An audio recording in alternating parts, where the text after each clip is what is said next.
کا علاج بتا دیجیے جی۔ اگر کسی کے دل میں وسوسے وغیرہ آ رہے ہیں تو اس کو چاہیے کہ افضل الذکر جس کو کہا گیا لا الہ الا اللہ محمد الرسول اللہ، تو اس کا زیادہ سے زیادہ ورد کرے انشاءاللہ، تو غلط وسوسے یا جو بھی وسوسے آپ کے ذہن میں ہوں گے انشاءاللہ اللہ تبارک و تعالیٰ ان کو دور فرما دے گا۔ تو یہ وسوسوں کا علاج ہے۔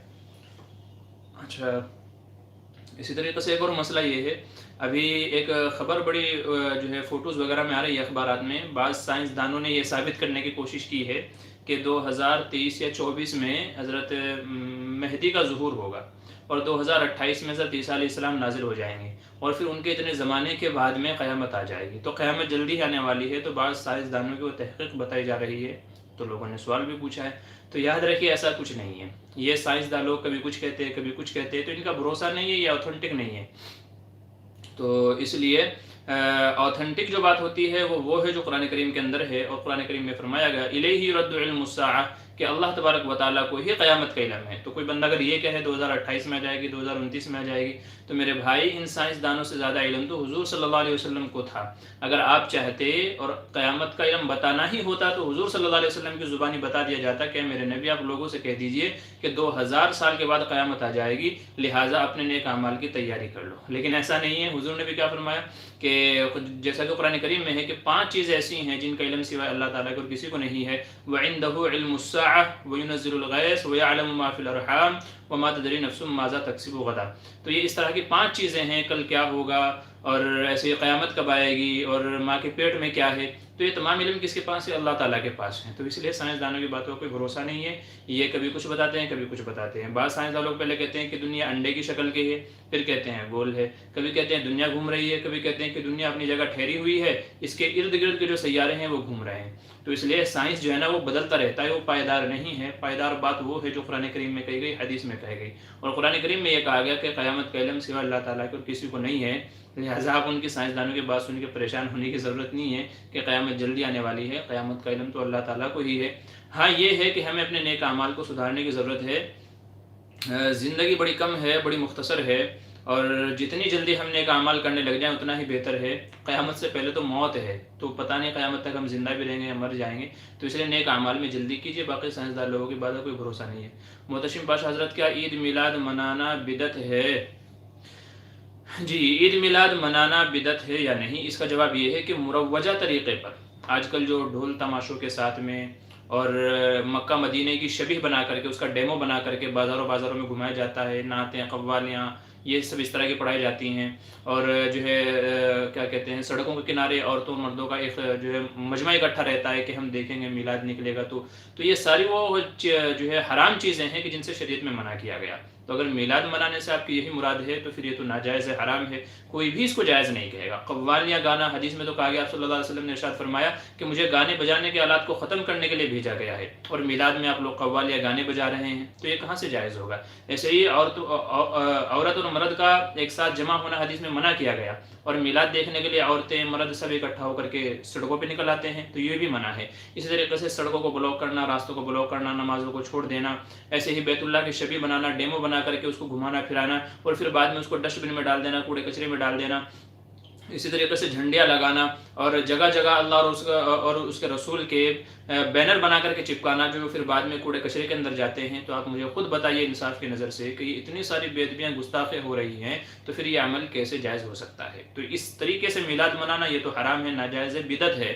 ہاں البتہ اگر کسی جگہ جمع ہو کر کے حضور صلی اللہ علیہ وسلم کی تعریف کی جائے، آپ کی منقبت کی جائے، آپ کی مدح سرائی کی جائے، تو اس کی علماء نے گنجائش دی ہے۔ حضور صلی اللہ علیہ وسلم کا ذکر مبارک واقعی خیر و برکت کا ذریعہ ہے، تو اس لیے اگر کوئی کہیں جمع ہو کر کے حضور کی سیرت پر بات کرے، نعت پڑھے، تو اس کی تو اجازت ہے، لیکن مروجہ جو میلاد یہ جو طریقہ ہے اس کی کوئی بھی اجازت نہیں دے گا۔ امید ہے بات آپ کی سمجھ میں آ گئی ہوگی۔ اچھا، اور کیا پوچھ رہے ہیں کہ جی میں ذرا دیکھ لیتا ہوں، اصل میں آج دوسرا فون نہیں ہے ہمارے پاس میں، تو اس لیے تھوڑا مسئلہ ہو رہا ہے، تو میں دیکھ لیتا ہوں کون کیا کیا پوچھ رہا ہے۔ اچھا، میت کے گھر کا کھانا کھانا کیسا ہے؟ جی میت کے گھر کے کھانے کے سلسلے میں یہ اصول یاد رکھیے کہ جس دن میت کا انتقال ہوا ہے تو اڑوسے پڑوسیوں کو چاہیے کہ ان کے گھر میں کھانے وغیرہ کا نظم کیا جائے، چونکہ وہ لوگ غم میں ہوتے ہیں، جیسا کہ حدیث میں فرمایا گیا آپ صلی اللہ علیہ وسلم نے کہ میت کے گھر والوں کو کھانا بھجواؤ، اس لیے کہ وہ غم میں ہیں، تو ان کو کھانا بھجوانا چاہیے، ٹھیک ہے، یہ تو اصل مسئلہ ہوا۔ اب رہ گئی بات یہ کہ میت کے گھر والے خود کھانا بناتے ہیں، ان لوگوں کو کھلاتے ہیں، تو اس کا جواب یہ ہے کہ دور دراز سے جو آئے ہوئے مہمان ہیں ان کے لیے تو کھانا جائز ہے، لیکن میت کے ایصال ثواب کے لیے جو کھانا کھلاتے ہیں اسی روز یا تیجا 40واں 10واں جو یہ کرتے ہیں میت کے مرنے کے 13ویں بعد جو ہے 13 دن بعد 40 دن کے بعد یا اتنے دنوں کے بعد برسی ہوتی ہے، تو یہ سب کھانا منع ہے کیونکہ شریعت میں اس کی اصل نہیں ہے، لہٰذا میت کا جو کھانا ہوتا ہے تو پھر اس سے بچنا چاہیے، اس سے اعتراض کرنا چاہیے۔ قرأت کے کتنے امام ہیں؟ جی قرأت سبعہ 7 طرح کی قرأتیں مشہور ہیں ہمارے دیار میں، 7 طرح کی قرأتیں ہیں جو مدارس کے اندر پڑھائی بھی جاتی ہیں، 7 طرز پر قرآن کریم کو پڑھا جاتا ہے، تو قرأت سبعہ بھی جس کو کہا جاتا ہے، تو 7 طرح کی قرأتیں ہیں ہمارے دیار میں، تھوڑا سا فرق ہے، جو قرأت کے ماہر انشاءاللہ وہ آپ کو اس سلسلے میں پوری تفصیل بتا سکتے ہیں کہ کیا کیا ہوتا ہے کیا کیا نہیں ہوتا ہے۔ اچھا جی، اور کیا سوال کر رہے ہیں ساتھی؟ جی میں ذرا دیکھ لیتا ہوں، دوسرا موبائل نہیں ہے اور تھوڑی دیر کے لیے اسکرین ظاہر ہوتی ہے تو پھر کچھ سوالات رہتے ہیں ذہن میں اور کچھ نکل جاتے ہیں۔ اچھا جی، میں کوشش کر رہا ہوں کہ آپ سب لوگوں کے سوالات کو پکڑ سکوں، تو جو سوال مجھے ظاہر ہوگا انشاءاللہ میں اس کا جواب دے دوں گا۔ اچھا، اور ایک مسئلہ یہ بھی ہے، یہ بھی یاد رکھ لیجئے کہ نماز میں اگر ٹوپی گر جائے تو کیا کریں؟ بہت سارے لوگوں کے نماز پڑھتے ہوئے ٹوپی گر جاتی ہے، تو نماز میں ٹوپی اٹھانی چاہیے کہ نہیں جو ہے اٹھانی چاہیے؟ تو اس کا جواب یہ ہے کہ اگر حالت قیام میں یا رکوع کی حالت میں اگر ٹوپی گر جائے تو پھر نہیں اٹھانی چاہیے، کیونکہ اگر آدمی جھک کر کے ٹوپی اٹھائے گا تو یہ عمل کثیر ہو جائے گا اور عمل کثیر سے نماز چھوٹ جاتی ہے۔ تو اگر کھڑے ہونے کی حالت میں رکوع کی حالت میں ٹوپی گر جائے پھر نہیں اٹھانی چاہیے، اور اگر سجدے کی حالت میں یا تحیات کی حالت میں اگر وہ گر جاتی ہے تو پھر اٹھا لینی چاہیے، پھر کوئی مذائقہ نہیں ہے، پھر اٹھا سکتے ہیں۔ تو یہ مسئلہ ہے نماز میں ٹوپی گرنے کے تعلق سے۔ اور کیا پوچھ رہے ہیں جناب؟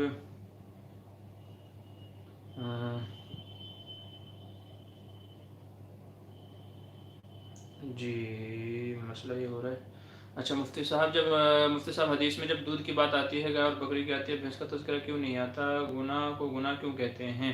جو گناہ کو اسی لیے گناہ کہتے ہیں چونکہ اس سے منع کیا گیا ہے، گناہ کو گناہ اسی لیے کہتے ہیں چونکہ اس سے منع کیا گیا ہے، اس کے اوپر اللہ تبارک و تعالیٰ کی ناراضگی کا اظہار ہوتا ہے، اللہ تبارک و تعالیٰ کا عذاب اس کے اوپر ہوتا ہے، تو اس لیے گناہ کو گناہ کہتے ہیں، چونکہ وہ گناہ کا مطلب یہ ہے کہ وہ چیز کہ جس کی شریعت میں اجازت نہیں ہے، گناہ کا مطلب یہ ہوتا ہے، تو اس لیے اس کو گناہ کہتے ہیں۔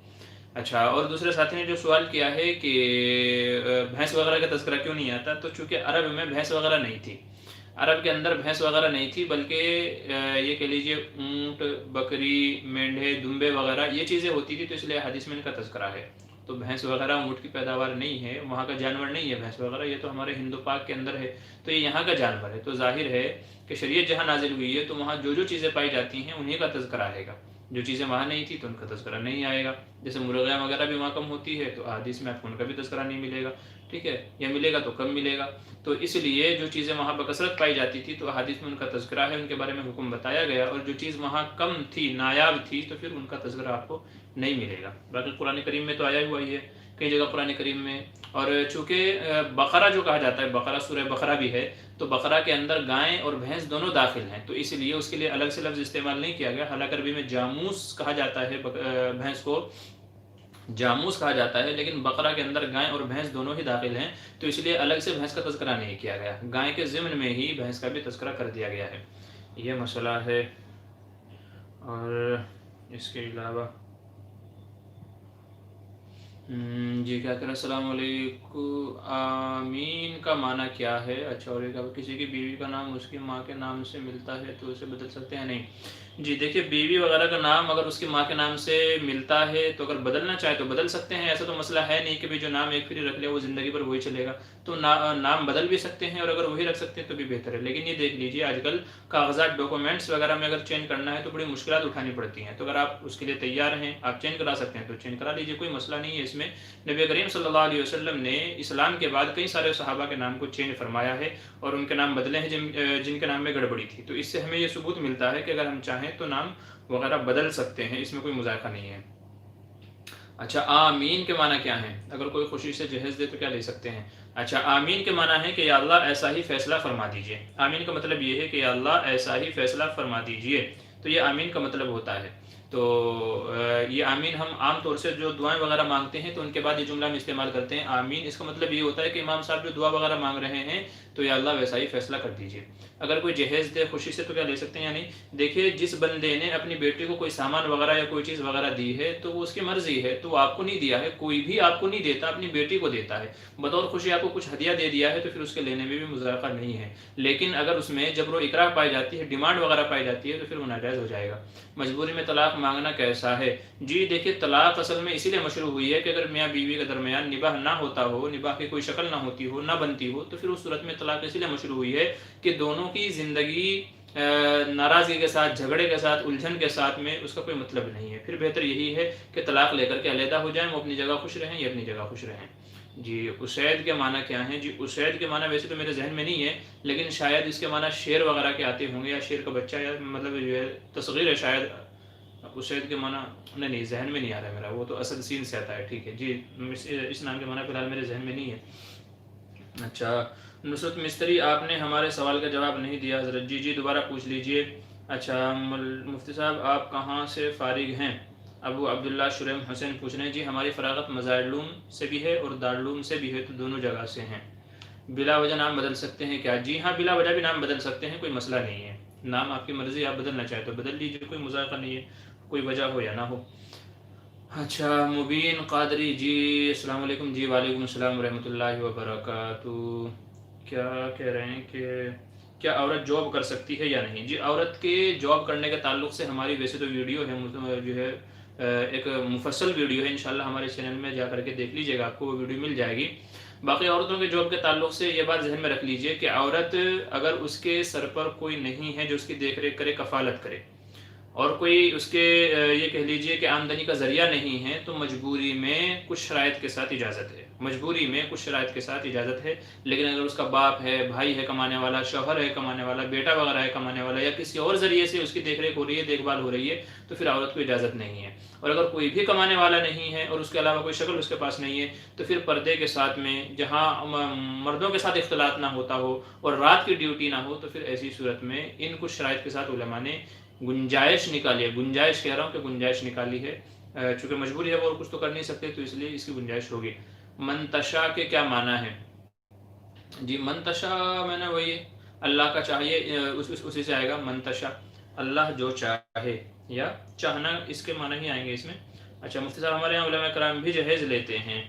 جی بھائی دیکھیے، جہیز تو ایسا ناصور ہے کہ آج کل پوری دنیا اس کے اندر ملوث ہے، وہ چاہے عالم ہو چاہے غیر عالم ہو، تو ہم کو ہی اس کے اوپر روک لگانا ہے، اور ہم کو ہی اس کو منع کرنا ہے، اس کی قباحتوں کو بیان کرنا ہے کہ آج کل جو ہے غریب کی بچیاں اس کی وجہ سے بڑی پریشانیوں میں ہیں کہ وہ بیچاری بیٹھی بیٹھی بوڑھی ہو جاتی ہیں، اور جہیز کی وجہ سے ان کے رشتے نہیں ہو پاتے، تو علماء کو تو اور ان کے ذمہ یہ گناہ ہو جاتا ہے، اگر وہ جان بوجھ کر کے لیتے ہیں یا دباؤ پریشر کے ساتھ میں لیتے ہیں، ڈیمانڈ کر کے لیتے ہیں، تو مزید گناہ ہے۔ باقی جو جہیز کی ہے وہ شکل آپ کو اوپر بتائی گئی ہے کہ کوئی خوش دلی سے اپنی بیٹی کو دے رہا ہے، بغیر کسی جبر و اکراہ کے، بغیر کسی سے قرضہ لیے، اللہ نے کسی کو وسعت دی ہے تو وہ ضروریات کا سامان اپنی بیٹی کو دینا چاہتا ہے، تو پھر اس میں مذائقہ بھی نہیں ہے، علماء نے اس کی اجازت بھی دی ہے۔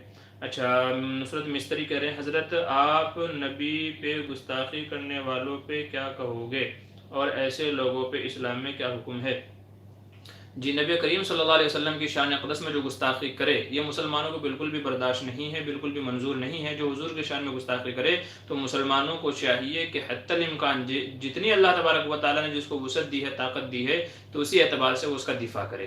اگر کسی کو اللہ نے حکومت دی ہے، طاقت دی ہے، تو وہ حکومت کے اعتبار سے اس کے اوپر زور زبردستی کرے، یا تو وہ معافی مانگ لے یا تو وہ تائب ہو جائے، نہیں تو اس سلسلے میں جو بھی اس کی سزا اور پنشمنٹ ہو سکتی ہے وہ اس کو دینی چاہیے۔ اور جو ہم مسلمان احتجاج کر سکتے ہیں وہ احتجاج کرے، جو لکھ کر کے اپنا دفاع ظاہر کر سکتے ہیں، لکھ کر کے کریں، بول کر کے کریں، ہاتھ سے کریں، جیسی بھی اللہ تبارک و تعالیٰ نے جس کو طاقت دی ہے، تو وہ گستاخ رسول کے خلاف میں ویسا ہی قدم اٹھائے، عملی قدم جیسا بھی ممکن ہو، جس سے بھی ہو۔ آج فرانس میں جو معاملہ ہو رہا ہے، پوری دنیا کے مسلمان سراپا احتجاج بنے ہوئے ہیں، تو اس سلسلے میں مسلم ممالک والے اللہ نے جن کو اقتدار دیا ہے ان سے گزارش ہے کہ وہ اس سلسلے میں کوئی بہتر فیصلہ اٹھائیں، ایسا فیصلہ کہ جس سے گستاخ رسول کو سبق حاصل ہو اور آئندہ کوئی حضور صلی اللہ علیہ وسلم کی شان اقدس میں گستاخی کرنے کی جرت نہ کر سکے۔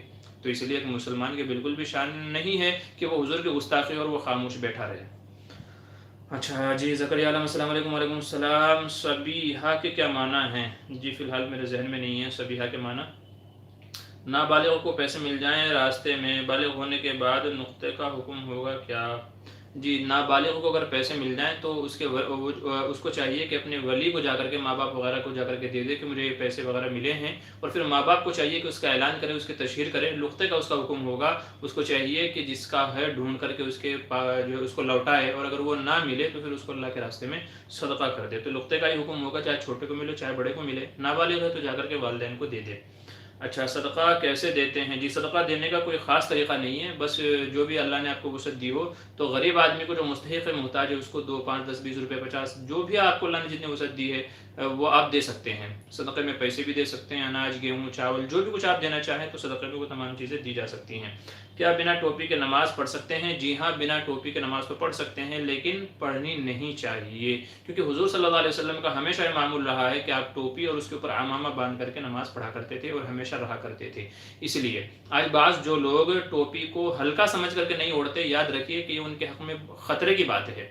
جو لوگ ٹوپی کو ہلکا سمجھ کر کے نہیں اوڑھتے، اسے ہی سر کھلے آ کر کے ننگے سر آ کر کے نماز پڑھ لیتے ہیں، تو ان کے لیے خطرے کی بات ہے. اس لیے کہ ٹوپی آج کے زمانے میں مسلمانوں کا شعار ہے، اسلام کا شعار ہے. آج اگر کسی نے ٹوپی پہنی ہے تو اس کا مطلب یہ ہے، ظاہر ہو رہا ہے کہ یہ مسلمان ہے، اور جس نے ٹوپی نہیں پہنی ہوئی ہے اس کا پتہ ہی نہیں چلتا کہ مسلمان ہے کہ نہیں مسلمان ہے. تو اس لیے اسلامی شعار کو چھوڑ دینا، اسلامی جو ہے اس کو نشانی اور علامت کو چھوڑ دینا، تو یہ ایمان کے لیے خطرے کی بات ہے. اس لیے ہلکا سمجھ کر کے، چھوٹا سمجھ کر کے ٹوپی کو نہیں چھوڑنا چاہیے.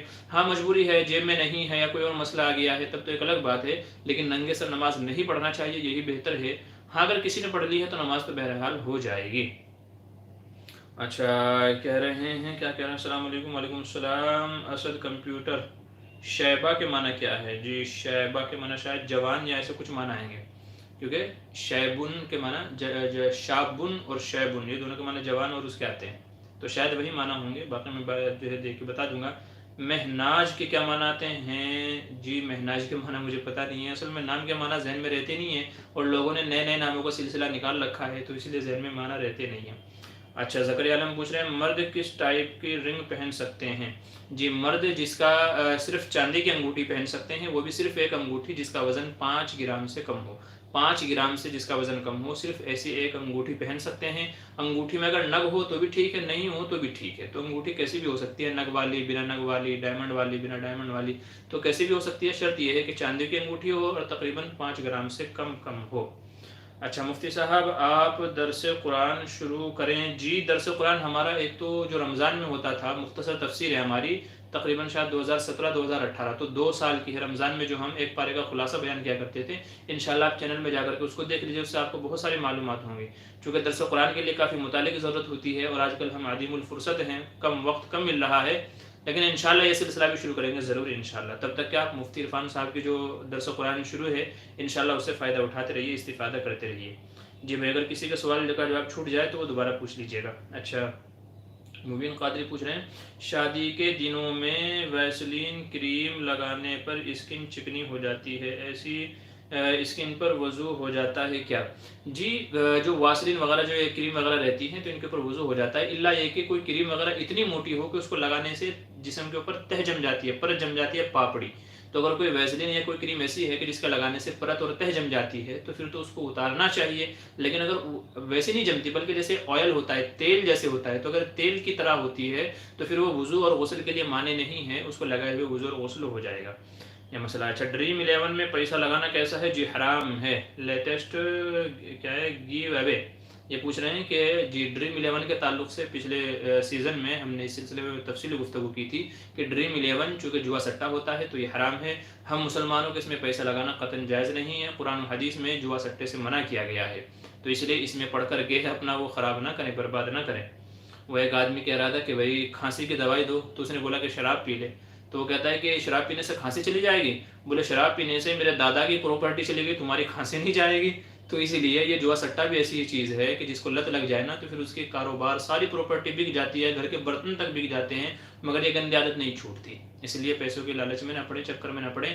بڑے بزرگ کہہ کر کے گئے ہیں کم میں کمال ہے، زیادہ میں وبال ہے، تو اس لیے وبال سے بچیں. اچھا، اور کیا پوچھ رہے ہیں کہ جی نبی صلی اللہ علیہ وسلم، جی صادق ملک، جی السلام علیکم، وعلیکم السلام ورحمۃ اللہ۔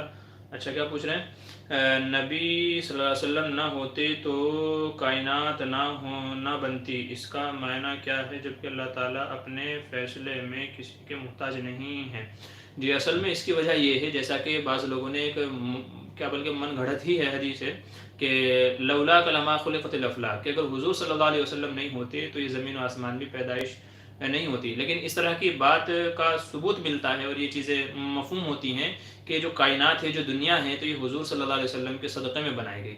مطلب یہ ہے کہ چونکہ حضور صلی اللہ علیہ وسلم کو بنانا تھا، اپنا ایک محبوب دنیا والوں کے سامنے پیدا کرنا تھا، تو اس لیے اللہ تبارک و تعالیٰ نے اس دنیا کو وجود بخشا اور پھر سب سے آخر میں نبی کریم صلی اللہ علیہ وسلم کو پیدا فرمایا اور یہ اعلان فرمایا کہ پوری کائنات میں سب سے بڑھ کر کے جو محبوب ہیں وہ حضور صلی اللہ علیہ وسلم کی ذات ہیں۔ تو چونکہ اللہ تبارک و تعالیٰ کے نزدیک میں سب سے زیادہ معزز ہستی نبی کریم صلی اللہ علیہ وسلم کی ہے، تو اس لیے یہ کہا جاتا ہے کہ اگر حضور صلی اللہ علیہ وسلم نہیں ہوتے تو یہ شاید دنیا بھی نہیں ہوتی، تو یہ کہا جاتا ہے۔ بہرحال نصرت مصری، جزاک اللہ جی، شکریہ۔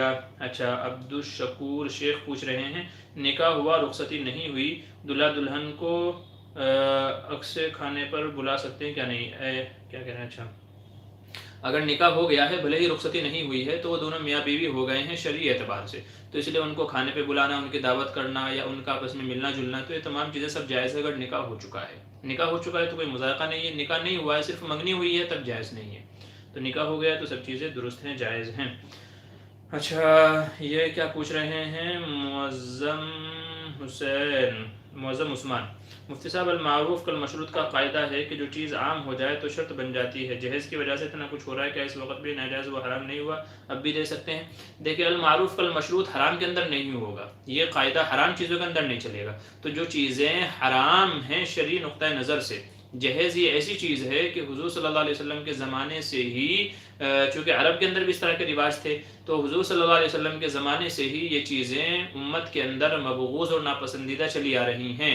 نیز اگر آپ یہ جو ہے المعروف المشروط والا اگر قاعدہ آپ جاری کریں گے تو غریبوں کا کیا ہوگا؟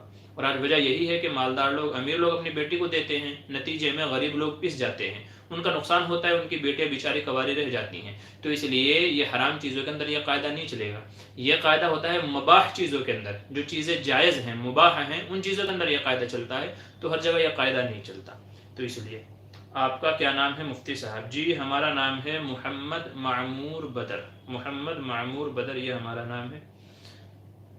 کیا بھابھی دیور سے پردہ کر سکتی ہے؟ مستقیم احمد کا سوال ہے۔ جی بالکل، جو ہے بھابھی اور دیور کا آپس میں پردہ ہے، جی بھابھی اور دیور کا آپس میں پردہ ہے، چونکہ غیر محرم ہیں اس لیے پردہ کرنا چاہیے، بلکہ دیور سے تو اور زیادہ پردہ کرنا چاہیے، اس لیے کہ نبی کریم صلی اللہ علیہ وسلم نے دیور کو موت فرمایا، الحم الموت، کہ دیور کیا ہے؟ موت سے بھی بدتر ہے اور موت کی طرح ہے، کیونکہ گھروں میں آنا جانا زیادہ رہتا ہے، تو اگر بے تکلفی ہوگی، زیادہ دیکھنا دکھانا ہوگا تو مبادہ شیطان بہکاوے پھسلاوے میں نہ ڈال دے، تو اس لیے دیور بھابھی اگر پردہ ہے تو پھر پردہ کرنا ہی چاہیے، یہی بہتر ہے۔ مزار پر جانا کیسا ہے؟ جی مزار پر جانے سے مراد اگر یہ ہے کہ وہاں پر جو اللہ والی ہستی ہیں ان کو جا کر کچھ ایصال ثواب کر دے، ان کی بارگاہ میں جا کر کے حاضری دے دے، آدمی زیارت قبور کے لیے چلا جائے، ایصال ثواب کے لیے چلا جائے اور اس نیت سے چلا جائے، جیسا کہ حدیث میں فرمایا گیا زوّروا القبور فإنها تذکر الآخرہ، کہ قبرستان جایا کرو اس لیے کہ وہاں جا کر کے آخرت کی یاد آتی ہے۔ تو اگر اس نیت سے کوئی بندہ قبرستان جاتا ہے، مزار وغیرہ پر جاتا ہے، تب تو اجازت ہے، لیکن اگر وہ وہاں جا کر کے نظر و نیاز مانگتا ہے، منتیں مانگتا ہے، ان سے اولاد مانگتا ہے، ان سے رزق مانگتا ہے، یا تو کوئی اور ایسا عقیدہ اس کا جو غلط عقیدے کے اندر آتا ہے، کوئی ایسا عقیدہ اس سے متعلق ہے اور اس نیت کے ساتھ پھر وہ جاتا ہے، تو پھر اسے علماء منع کرتے ہیں، اس لیے جانے والے اپنے عقائد کو، نیتوں کو درست کر کے جائیں، جانے سے منع نہیں کرتے، شرط بس یہی ہے کہ نیتیں آپ کی درست ہوں، ان سے حصول نعمت، حصول اولاد یا کوئی اور ایسی وہ نہ ہو، چونکہ وہ تو خود محتاج ہے اللہ تبارک و تعالیٰ کہ ہمیں کیا دیں گے۔ تو اس لیے ہمارے جانے کا مقصد ایک تو آخرت کو یاد دلانا ہونا چاہیے، ایک اللہ والے ہیں اس لیے ہونا چاہیے، اور ایک ان کو جا کر کے ایصال ثواب کر دے اس نیت سے ہونا چاہیے، تو پھر گنجائش ہے۔ باقی جو خرافات آج کل ہمارے یہاں ہوتی ہیں، اجمیر جانے والے، کلیت جانے والے جس نیتوں سے جاتے ہیں تو ان نیتوں میں بگاڑ ہے، تو پھر اس سے علماء منع کرتے ہیں کہ پھر نہیں جانا چاہیے۔ اچھا، یہ کہہ رہے ہیں شبیر جی، یہ وقت کب سے سوال جواب والا کر دیا؟ یہ تو قیلولہ کا وقت ہے، ظہر سے پہلے کا۔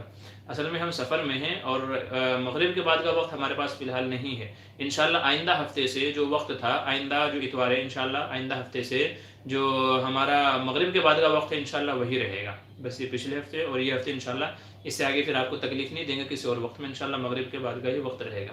تو چونکہ آج اتوار ہے اور ہمارے پاس شام میں وقت نہیں ہے، تو اس لیے چونکہ ہمارا یہ سلسلہ چھوٹنا نہیں چاہیے، تو اس لیے یہ وقت ہم نے کر لیا ہے۔ بہرحال معذرت اگر آپ کو پریشانی ہوئی ہے۔ اچھا، موسیٰ مستری، السلام علیکم حضرت، میاں بیوی کے حقوق کے بارے میں فرما دیجئے۔ جی، میاں بیوی کے حقوق کے تعلق سے ہماری ایک تفصیلی ویڈیو ہے، غالباً شاید 10 منٹ کی ہے، انشاءاللہ آپ کو وہاں تمام حقوق تفصیلی مل جائیں گے۔ بس یہ ہے کہ سب سے ضروری چیز میاں بیوی کے درمیان یہ ہے کہ دونوں کو اللہ کا ڈر ہونا چاہیے اور ایک دوسرے کے حقوق کو ادا کرنے کی نیت ہونی چاہیے اور اخلاص کے ساتھ ایک دوسرے کے حقوق کو ادا کرنا چاہیے۔ بیوی کو شوہر کا کہنا ماننا چاہیے اور شوہر کو بیوی کی دیکھ بھال کرنی چاہیے، اس کا خرچہ ہے، نان نفقہ ہے، کپڑا ہے اور دوسری ضروریات ہے، دوائی دارو کا خرچہ ہے، تو ان تمام چیزوں کو خیال رکھنا چاہیے اور شوہر کو چاہیے کہ اس کی ضروریات کا خیال رکھے، خواہشات کا احترام کرے، اس کے جانے کے بعد اس کے گھر کی حفاظت کرے، اس کے مال کی حفاظت کرے، اس کے بچوں کی اچھی تربیت کرے۔ تو اس طرح کے کئی سارے حقوق ہیں، انشاءاللہ یہ چیزیں ہوں گی تو انشاءاللہ گھر جنت کا نمونہ ہوگا۔ اچھا، آج کل اکثر دوائی میں الکحل ملایا جاتا ہے، علماء کہتے ہیں کہ یہ دوسری قسم کی ہوتی ہے، اسے استعمال کرنے میں کوئی حرج نہیں ہے، لیکن ہم کیسے معلوم کریں کون سی قسم کا الکحل جائز ہے؟ جی دیکھیں، الکحل کی دو قسمیں ہوتی ہیں، ایک تو وہ ہے جو انگور شراب وغیرہ سے نکالا جاتا ہے، وہ حرام ہے۔ دوسرے وہ ہے جو سبزیوں سے نکالا جاتا ہے، جیسے آلو سے، شکرقند سے، کیلے وغیرہ سے، تو یہ ناجائز نہیں ہے، یہ جائز ہے۔ اور عموماً ہم لوگوں نے جو معلوم کیا ہے، کمپنیاں دوائی وغیرہ کی جو ہوتی ہیں تو وہ لوگ یہ عموماً دوسری قسم کا الکحل اس میں استعمال کرتے ہیں۔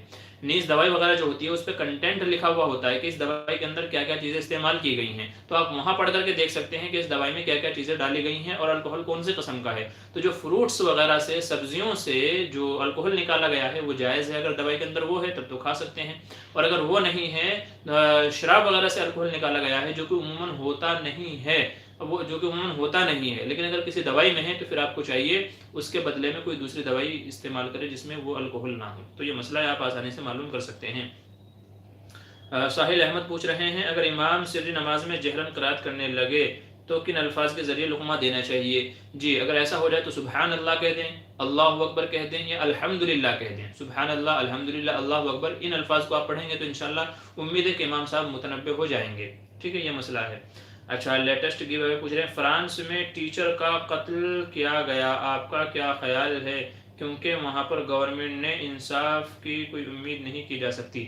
دیکھیے، میں تو یہ چاہتا ہوں کہ کاش کہ ان کی جگہ میں ہوتا، کاش کہ ان کی جگہ میں ہوتا اور یہ مرتبہ مجھے ملا ہوتا کہ میں گستاخ رسول کا سر قلم کر سکتا۔ ہر مسلمان کی دل تمنا ہے کہ میرے نبی کی شان میں گستاخی برداشت نہیں۔ وہ کہتے ہیں کہ ہم بے عمل تو ہو سکتے ہیں لیکن بے وفا نہیں ہو سکتے۔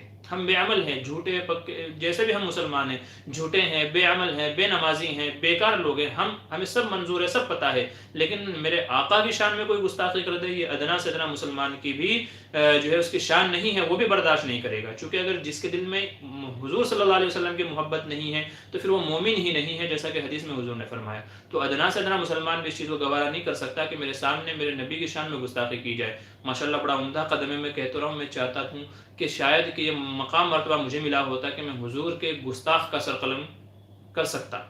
بہرحال بڑا اچھا عمل ہے اور ہم کو جو ہے وہاں کی گورنمنٹ کے خلاف احتجاج کرنا چاہیے، مظاہرے کرنے چاہیے، لکھنا چاہیے، جو بھی ہمارے پاس پلیٹ فارم ہے اس پلیٹ فارم سے ہمیں آواز اٹھانی چاہیے تاکہ آئندہ کبھی کسی کو ہمارے نبی کی شان میں گستاخی کرنے کی جرت نہ ہو سکے۔ اچھا، کیا کہہ رہے ہیں رفیق احمد مستری، السلام علیکم حضرت جی، وعلیکم السلام ورحمۃ اللہ۔ اچھا، معین الاسلام، السلام علیکم جی، وعلیکم السلام۔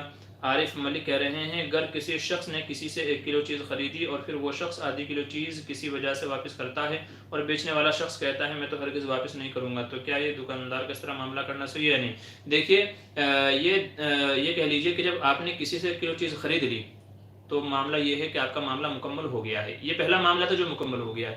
اب اگر آپ اس کو واپس کرنا چاہتے ہیں تو اس میں دکاندار کی مرضی ہونی چاہیے، کیونکہ آپ دوسرا معاملہ کر رہے ہیں کہ بھائی میں نے یہ خریدا تھا، آدھا واپس لے لو. تو اگر دکاندار راضی ہوتا ہے تب تو بڑی اچھی بات ہے، اور اس کو راضی ہو جانا چاہیے، کیونکہ دکاندار سے تو کوئی اور بھی خرید لے گا، لیکن اب اس نے خریدا تھا، یہ بیچارہ کہاں جائے گا لے کر کے. تو دکاندار کو راضی ہو جانا چاہیے. لیکن اگر دکاندار راضی نہیں ہوتا تو یہ اس کی مرضی ہے، شریعت کی نظر میں وہ گنہگار نہیں ہوگا. آپ اس کے اوپر دباؤ نہیں بنا سکتے.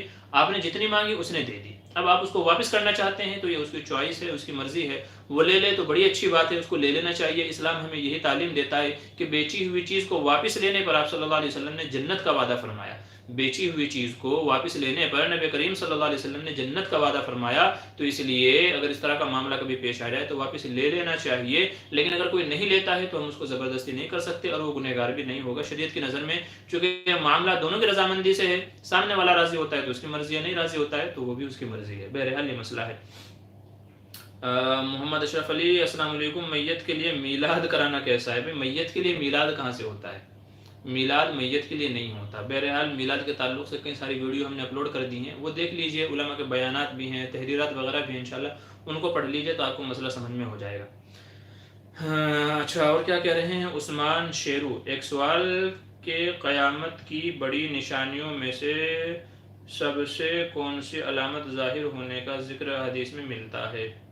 جو قیامت کی بہت ساری علامتیں ہیں، جیسے شام سے ایک آگ نکلے گی، ایک لمبی گردن والا جانور نکلے گا جو لوگوں سے بات کرے گا، حضرت مہدی کا ظہور ہوگا، دجال نکلے گا، حضرت عیسیٰ علیہ السلام اتریں گے، اور ایسے ہی ایک حبشی جو کعبۃ اللہ کو ڈھا دے گا، گرا دے گا. اسی طریقے سے منصور نامی ایک جو ہے اسلامی لشکر لے کر کے نکلے گا اور کافروں سے جنگ کرے گا. تو اس طرح کی بہت ساری علامتیں حدیث کے اندر ذکر کی گئی ہیں. علامات قیامت کے نام سے ہماری ایک ویڈیو ہے، انشاءاللہ اس کو دیکھ لیجئے. وہاں پر آپ کو ساری علامات قیامت تفصیل سے مل جائیں گی، انشاءاللہ وہاں مل جائے گا. یہ مختصراً کچھ علامات قیامت میں نے ذکر کی ہیں. اچھا، اور عثمان شریف کیا پوچھ رہے ہیں؟ اگر سورج کے طلوع ہونا پہلی علامت ہے تو اس کے بعد چونکہ توبہ کا دروازہ بند ہو جائے گا، پھر نماز اور دیگر عبادات کا کیا فائدہ مرتب ہوگا؟ جی دیکھیے، جو یہ علامت بتائی گئی ہے یہ سب سے آخری علامت ہے. علماء یہ فرماتے ہیں کہ سورج کا مغرب سے طلوع ہونا، جدھر جا کر کے چھپتا ہے، تو جس روز سورج ادھر سے نکلے گا تو مطلب یہ ہے اب بس قیامت سر پہ کھڑی ہے، یا یوں کہہ لیجئے آسان الفاظ میں کہ اب قیامت آ چکی ہے، اگلا دن قیامت کا ہے. تو یہ جو سورج کا مغرب سے نکلنا ہے یہ سب سے آخر کی علامت ہے. اب اس کے بعد نہ کوئی مسلمان ہوگا نہ کوئی اس کے بعد کافر ہوگا، بلکہ یوں کہہ لیجئے کہ جو علامت پائی جائے گی یہ اس وقت پائی جائے گی جب پوری دنیا میں کفر کا دور دورہ ہوگا. اللہ کو نہ ماننے والے جب پوری دنیا کے اندر موجود ہوں گے، حضرت عیسیٰ علیہ السلام آئیں گے، دجال کو قتل کریں گے، پھر اسلامی حکومت ہوگی، پھر وہ وفات پا جائیں گے، پھر آہستہ آہستہ لوگ کفر کے اندر داخل ہونے لگیں گے، پھر پوری دنیا میں کفر پھیل جائے گا. جب پوری دنیا میں کفر ہوگا اور ایک بھی اللہ کا نام لینے والا مسلمان نہیں بچے گا، پھر یہ علامت پائی جائے گی کہ مغرب سے سورج نکلے گا اور قیامت قائم ہو جائے گی. تو یہ سب سے آخری علامت ہے، اور بس یہ ہے سورج مغرب سے نکلا اور قیامت آ گئی، یہ مطلب ہے. اچھا، اور کیا پوچھ رہے ہیں اسد کمپیوٹر؟ کیا پوچھ رہے ہیں زینت کی کیا معنی ہے؟ جی زینت کے معنی ہے خوبصورتی، خوبصورت مزین کرنا، زیب و زینت کرنا، سجانا سنوارنا، یہ معنی آتے ہیں زینت کے. جی مستقیم احمد پوچھ رہے ہیں السلام علیکم ورحمۃ اللہ. مفتی صاحب، قبر پر ہاتھ اٹھا کر دعا مانگنا جائز ہے یا نہیں؟ جی ہاتھ اٹھا کر کے دعا مانگ تو سکتے ہیں لیکن مانگنی نہیں چاہیے، کیونکہ اس صورت میں یہ شبہ ہوگا کہ شاید یہ بندہ قبر والے سے مانگ رہا ہے. تو اس لیے قبر پر ہاتھ اٹھا کر کے دعا نہیں مانگنی چاہیے، بلکہ دل میں ہی کھڑے کھڑے ایسے ہی دل میں دعا مانگ لینی چاہیے، یہی بہتر ہے. چونکہ تہمت کی جگہ سے بھی بچنا چاہیے، جیسا کہ حدیث سے مفہوم ہوتا ہے کہ تہمت سے بچنا چاہیے، تہمت والی جگہ سے بچنا چاہیے. تو اس لیے ہاتھ اٹھا کر کے دعا نہ مانگے، کیونکہ دوسرا دیکھنے والا خام خواہ میں غلط فہمی کے اندر مبتلا ہو جائے گا. تو اس لیے بہتر یہ ہے کہ قبر پر ہاتھ اٹھا کر کے دعا نہ مانگے، دل ہی دل میں کر لی جائے. اچھا، گستاخ رسول کا قتل کرنا حکومت کے کیا ہے ذمے کیا کریں، یا اول خود ہی یہ کام اپنے ہاتھوں سے کر لے؟ شریعت میں کیا حکم ہے؟ دیکھیں، جہاں اسلامی حکومت ہے، جہاں ہم کو یہ لگتا ہے کہ جو اہل حکام ہیں، جو امیر ہیں، جو حکومت والے ہیں، ذمہ دار اور اقتدار والے لوگ ہیں، اگر وہ اس کے اوپر قابو پا سکتے ہیں تو پھر عام مسلمانوں کے لیے اس کی اجازت نہیں ہے کہ وہ خود سے کوئی قدم اٹھائیں، بلکہ اپنے امیروں کو، اپنے رہبروں کو ان تک یہ بات پہنچانی چاہیے اور ان کو اس سلسلے میں کوئی قدم اٹھانا چاہیے. لیکن اگر کوئی ایسا ہے نہیں کہ جو اس کے اوپر لگام لگا سکے، کوئی اگر لگام لگا سکے، کوئی ایسا بندہ نہیں ہے، تو پھر آپ کی مرضی ہے، جو چاہے آپ قدم اٹھا سکتے ہیں، وہ آپ کا اپنا عمل ہوگا.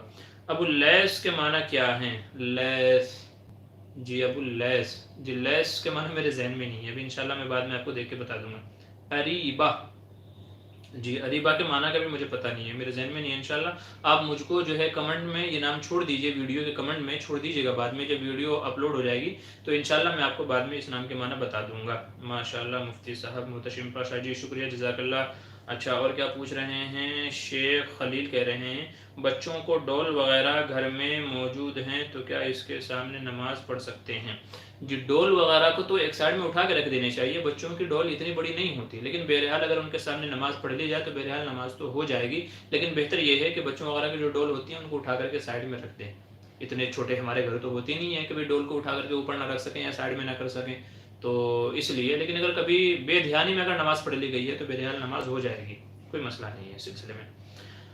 اچھا فرانس نے گستاخی ابھی شروع کیا ہے، اسے پہلے ناروے میں گستاخی ہوئی تھی، چائنا میں مسلمانوں پر شدید ظلم ہو رہا ہے، حال ہی میں مسجد کو ٹوائلٹ بنا دیا گیا ہے، اس کے رد نہیں کیا گیا ہے۔ دیکھیے ہر چیز کا رد کیا گیا ہے، آپ جو بھی کہہ رہے ہیں علماء نے ہر چیز کی مذمت اور برائی بیان کی ہے، اور جس سے جو ہو سکا ہے اس نے وہ اس کے اوپر کیا ہے۔ یہ الگ بات ہے کہ کوئی چیز زیادہ سرخیوں میں آ جاتی ہے، چونکہ یہاں انہوں نے گستاخ رسول کو قتل کر دیا، اور پھر اس کے اوپر پوری حکومت جو فرانس ہے انہوں نے اس کو دہشت گردی کے معاملے میں ملوث کر دیا، اور پھر خود جو فرانس کا جو صدر ہے میکرون تو خود وہ اس سلسلے میں ملوث ہو گیا، تو اس لیے یہ معاملہ زیادہ اٹھ گیا ہے، جبکہ آپ نے جن معاملوں کا تذکرہ کیا ہے وہ اتنے نہیں اٹھ پائے ہیں، لیکن بہرحال مذمت ہر ایک کی بیان کی گئی ہے، ہر ایک کے خلاف میمورنڈم بھی پیش کیا گیا، اور ہر ایک کے خلاف عملی اقدام اٹھائے گئے ہیں، بس کوئی زیادہ مشہور ہو جاتا ہے، کوئی مشہور نہیں ہو پاتا۔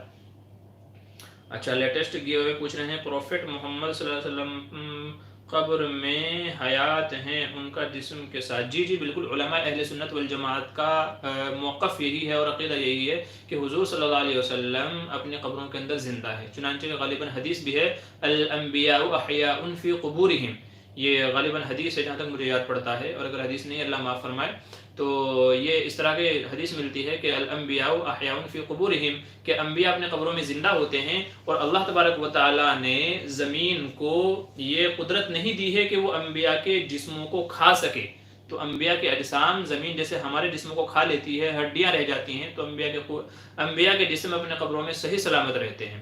نیز واقعہ معراج پر جاتے ہوئے نبی کریم صلی اللہ علیہ وسلم سے جیسا کہ مروی ہے کہ میں نے غالباً حضرت موسیٰ علیہ السلام کو دیکھا کہ وہ اپنے قبر میں کھڑے ہو کر کے نماز پڑھ رہے تھے، تو یہ اس بات کی دلیل ہے کہ انبیاء اپنے قبروں میں زندہ ہوتے ہیں اپنے جسم کے ساتھ میں۔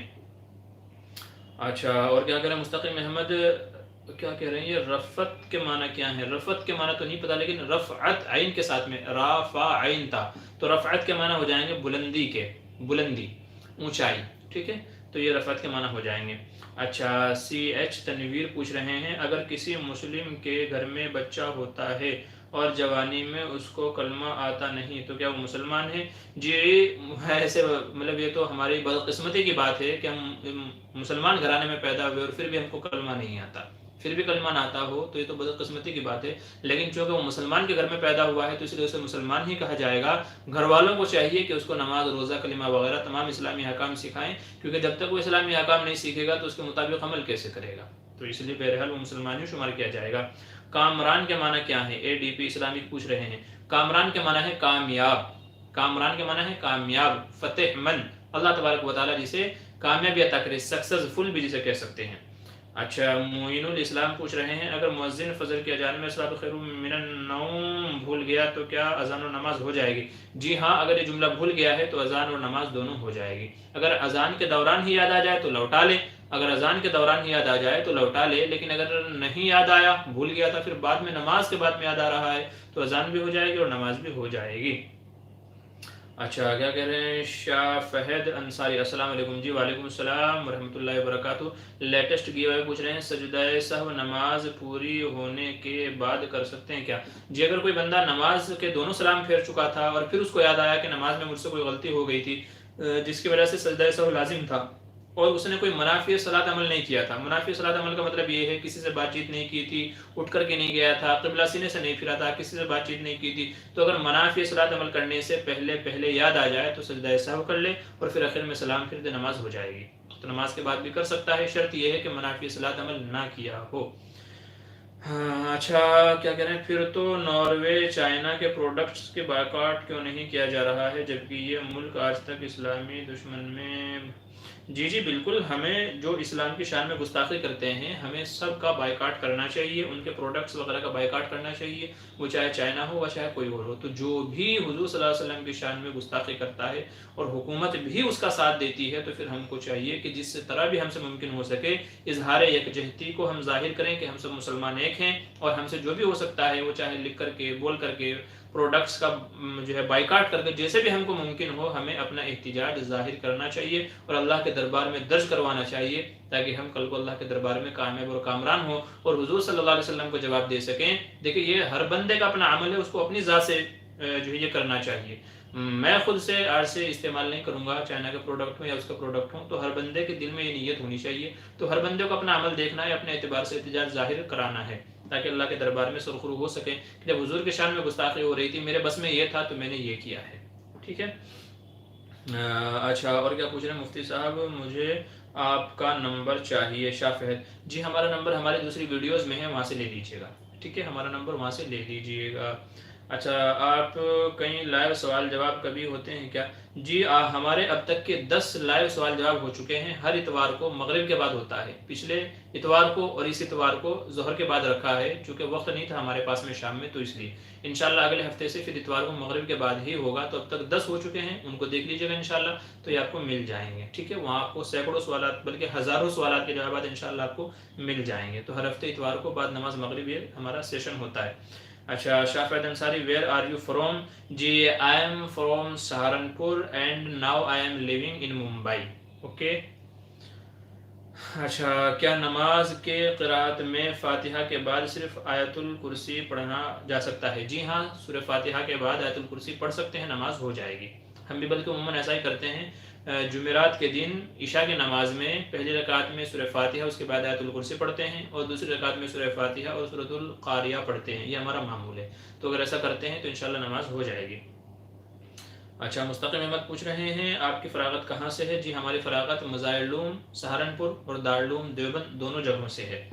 اچھا، مبین قادری پوچھ رہے ہیں مفتی صاحب یہ لائیو ویڈیو کبھی تک چلے گا؟ جی اور سمجھیے کتنا، پونا گھنٹہ ہم کو ہو گیا ہے، تقریباً آدھا گھنٹہ اور رہے گا، آدھا گھنٹہ اور یہ لائیو سوال جواب سیشن رہے گا انشاءاللہ، پھر اس کے بعد یہ پروگرام آئندہ ہفتے رہے گا اتوار کو بعد نماز مغرب انشاءاللہ۔ زندگی رہی حیات باقی تو ملاقات باقی۔ اچھا، ایم ڈی مصروف جی پوچھ رہے ہیں السلام علیکم ورحمۃ اللہ وبرکاتہ۔ جی وعلیکم السلام، شاہ فید انصاری جی ٹھیک ہے۔ شاہ فید ممبئی میں کہاں سے ہیں؟ جی ممبئی میں جوگیشوری سے ہیں، اگر آپ کو ملنا ہے، ملاقات کرنا ہے تو آپ فون پر رابطہ کر لیجیے، انشاءاللہ ہم آپ کو بتا دیں گے، ٹھیک ہے، جوگیشوری سے ہیں۔ اچھا، اور کس کا کیا سوال ہے میرے بھائی کا؟ جی چلیے تب تک کہ میں، اچھا یہ کچھ سوال تھے، اچھا جب تک کہ دوسروں کے سوال آتے ہیں تو مردے سنتے ہیں یا نہیں؟ ایک سوال یہ ہے کہ مردے سنتے ہیں یا نہیں قبروں کے اندر، تو اس کا جواب یہ ہے کہ بعض احادیث سے معلوم ہوتا ہے کہ مردے سنتے ہیں اور بعض احادیث سے معلوم ہوتا ہے کہ سنتے نہیں ہیں، اس لیے علماء کے درمیان یہ مسئلہ مختلف ہو گیا ہے۔ علماء اہل سنت والجماعت کا صحیح موقف یہ ہے کہ مردے ویسے تو نہیں سنتے، اللہ تبارک و تعالی جب جس حال میں چاہتے ہیں تو ان کو سنوا دیتے ہیں، اللہ تبارک و تعالی جب جس حال میں سنوانا چاہتے ہیں تو ان کو سنوا دیتے ہیں، تو اس لیے اپنی ذات کے اعتبار سے مردے نہیں سنتے، ہاں اللہ تبارک و تعالی چاہتے ہیں تو سنوا دیتے ہیں، اسی لیے جب ہم قبرستان جاتے ہیں تو دعا پڑھتے ہیں السلام علیکم یا اہل القبور، تو اس کا مطلب یہ ہے کہ وہ سنتے ہیں لیکن اللہ کی مشیت، اللہ کی مرضی کے ساتھ میں، تو یہ علماء اہل سنت والجماعت کا موقف ہے۔ اچھا، اور کیا پوچھ رہے ہیں کہ جی السلام علیکم شعیب قاسمی جی وعلیکم السلام، ڈاکٹر اسرار احمد سے علماء دیوبند کو کس بات پر اختلاف تھا؟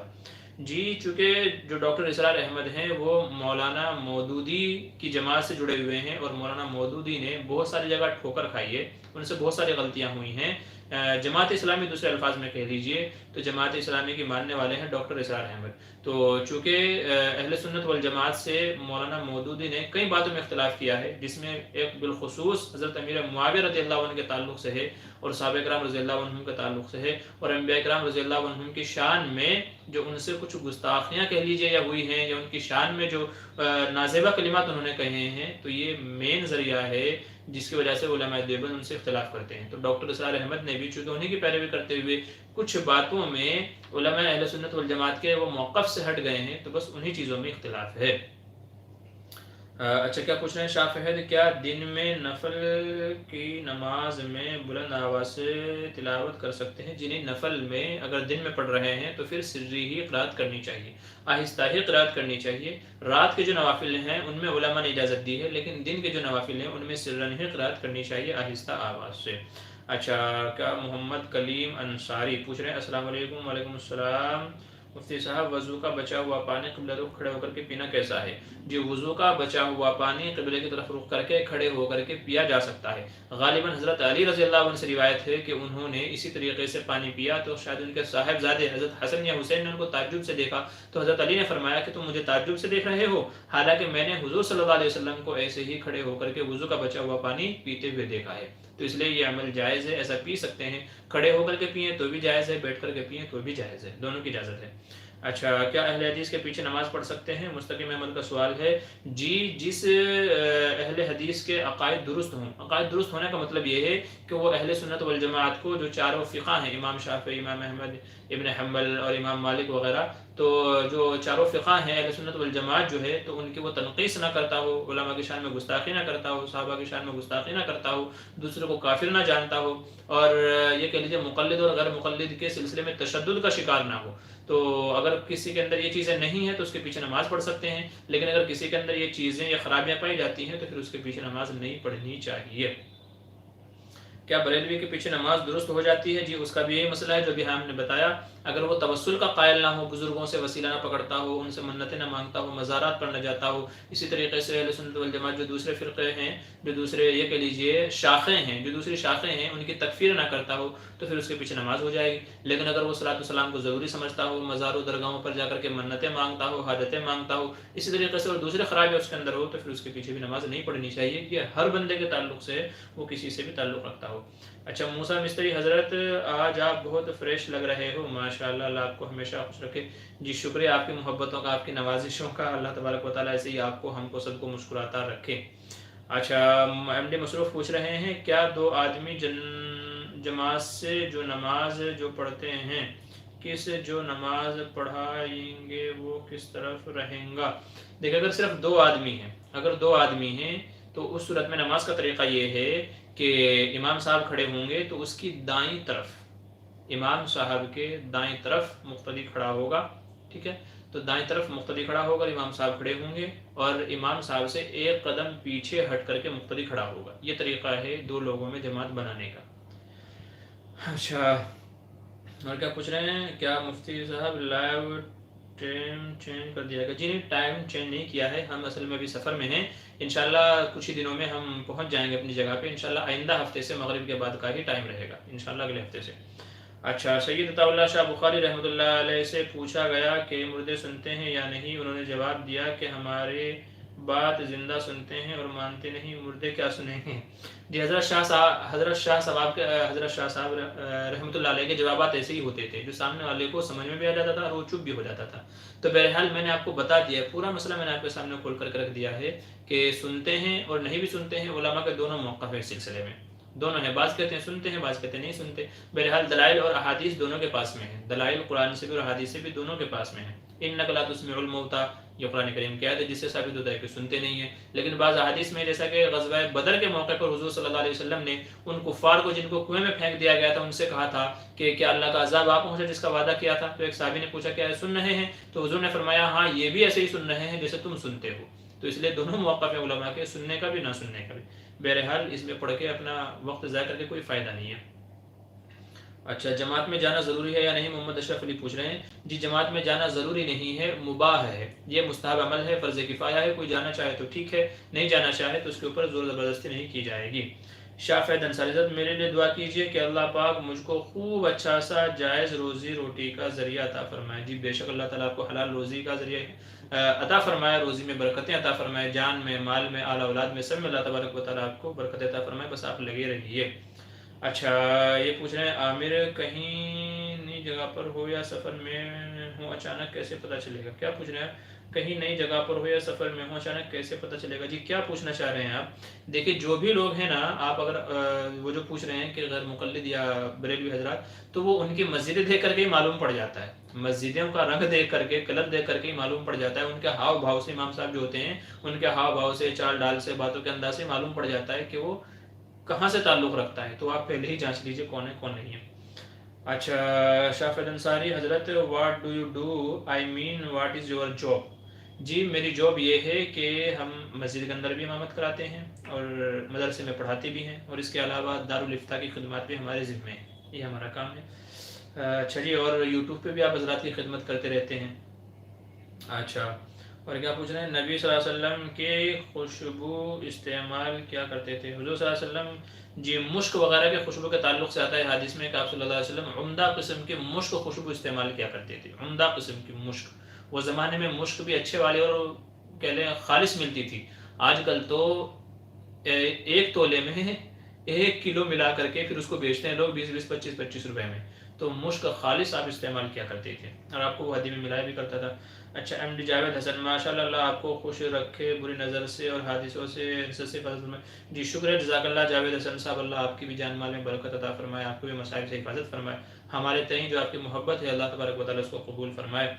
اچھا مفتی صاحب ایک مشورہ ہے، آپ ہفتے میں کوئی ایک دن مقرر کرنا جس میں ہم اپنی مسجد میں ایریے کے تمام نان مسلم بھائیوں کو مسجد میں دعوت دیں اور اسلام کا انٹروڈکشن کرایا جائے. جی بالکل، بہت بہترین مشورہ ہے، کیونکہ ہمیں ان تک بھی دعوت پہنچانی چاہیے. بے شک قیامت میں سوال ہوگا کہ میرے دوسرے بندوں تک جن کو میرے بارے میں پتہ نہیں تھا، تم نے ان تک اسلام کی باتیں، میری وحدانیت، میرا تعارف کیوں نہیں کرایا؟ تو یہ بہت بہترین قدم ہے اور مسجدوں سے یہ عمل شروع ہونا چاہیے. کوئی ایسا وقت، کوئی ایسا دن متعین کر کے ان لوگوں تک جانا چاہیے اور ان کو مسجد میں بلانا چاہیے، یا تو کوئی اور جگہ ہو وہاں پر ان کو جمع کر کے اسلام کی خوبیوں کو، اچھائیوں کو، اللہ کی وحدانیت کو، حضور صلی اللہ علیہ وسلم کے جو ہے رسالت کو ان تک پہنچانا چاہیے، ان کو بتانا چاہیے. یہ ہمارا فریضہ ہے، ہونا چاہیے. بہت بہترین قدم ہے ماشاءاللہ.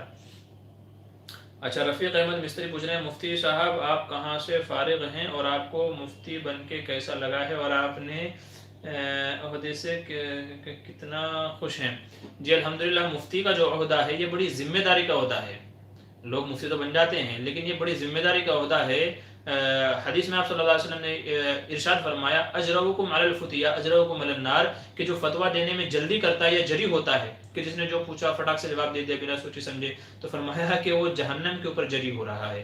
تو یہ عہدہ تو بہت بڑا ہے، اس کے بعد کوئی عہدہ نہیں ہے، بہت بڑا عہدہ ہے، بڑی ذمہ داریاں ہیں. لیکن بہرحال یہ بھی خوش قسمتی کی بات ہے، الحمدللہ ہم اپنی جگہ خوش ہیں کہ اللہ تبارک و تعالیٰ مسئلے مسائل کے تعلق سے، دین کی رہنمائی اور رہبری کے تعلق سے اللہ تبارک و تعالیٰ ہم سے کام لے رہا ہے. بس دعا یہ ہے کہ اللہ تبارک و تعالیٰ کج روی سے بچائے، غلط سوچ، غلط افکار سے بچائے، اللہ تبارک و تعالیٰ بری چیزوں سے بچائے. کیونکہ جو بندہ جتنے اوپر کے لیول پہ ہوتا ہے تو شیطان اس کو اتنا ہی بہکانے کی کوشش کرتا ہے. آپ حضرات بھی دعا فرمائیں کہ اللہ تبارک و تعالیٰ حفاظت فرمائے ہر طرح کے شر سے، فتنے سے. بہرحال مفتی کا ہوتا بڑا اچھا ہوتا ہے، بڑا عمدہ ہوتا ہے. بلکہ میں تو یہ چاہتا ہوں کہ ہر بندے کو مفتی ہونا چاہیے، خاص کر مسجدوں کے اندر جو امام حضرات ہیں ان کو مفتی ہونا چاہیے. کیونکہ آج کل لوگ قاری بن جاتے ہیں، مسجد میں جا کے نماز پڑھانے لگ جاتے ہیں. اب قاری کو کیا پتہ کتنی قرات کرنے سے نماز ہوگی کتنی نہیں ہوگی، نماز میں یہ غلطی ہو گئی تو نماز ہوئی کہ نہیں ہوئی، قاری کو کیا پتہ. تو اس لیے میری تو خواہش یہ ہے کہ ہر مسجد کے اندر نماز پڑھانے والا مفتی ہونا چاہیے. آج کل لوگوں کی نمازیں خراب ہو رہی ہیں، وجہ یہ ہے کہ امام صاحب کو خود پتہ نہیں ہے قرات کیسے کرنی چاہیے، کتنی کرنی چاہیے. نتیجہ یہ ہوتا ہے کہ امام صاحب بھی غلط نماز پڑھا رہے ہیں، پیچھے والوں کی بھی نمازیں غلط ہو رہی ہیں. تو اس لیے مفتی ہر مسجد میں ہونا چاہیے تاکہ لوگوں کی نمازیں، عبادتیں درست ہوں، ان کو صحیح مسئلے مسائل کا علم ہو. بہرحال مفتی کا عہدہ بڑا اچھا ہوتا ہے، سب سے بڑا ہوتا ہے، بڑی ذمہ داریاں اس کے اوپر ہوتی ہیں. اور ہم اپنی جگہ خوش ہیں کہ اللہ تبارک و تعالیٰ اس کے ذریعے سے دین کی خدمت ہم سے لے رہا ہے، لوگوں کو ہم سے جوڑ رکھا ہے اور امت کی رہنمائی ہمارے ذریعے ہو رہی ہے. آپ بھی دعا فرمائیں ہمارے حق میں کہ اللہ تبارک و تعالیٰ صراط مستقیم پر ثابت رکھے اور قائم رکھے. آمین ثم آمین. اچھا جی کیا کہہ رہے ہیں، کیا امت پر دعوت و تبلیغ فرض عین ہے؟ جی یہ مسئلہ ہم نے ابھی کچھ دن پہلے ریکارڈ کیا تھا کہ امت پر دعوت و تبلیغ پوری امت پر فرض کفایہ ہے اور ہر شخص پر فرض عین ہے.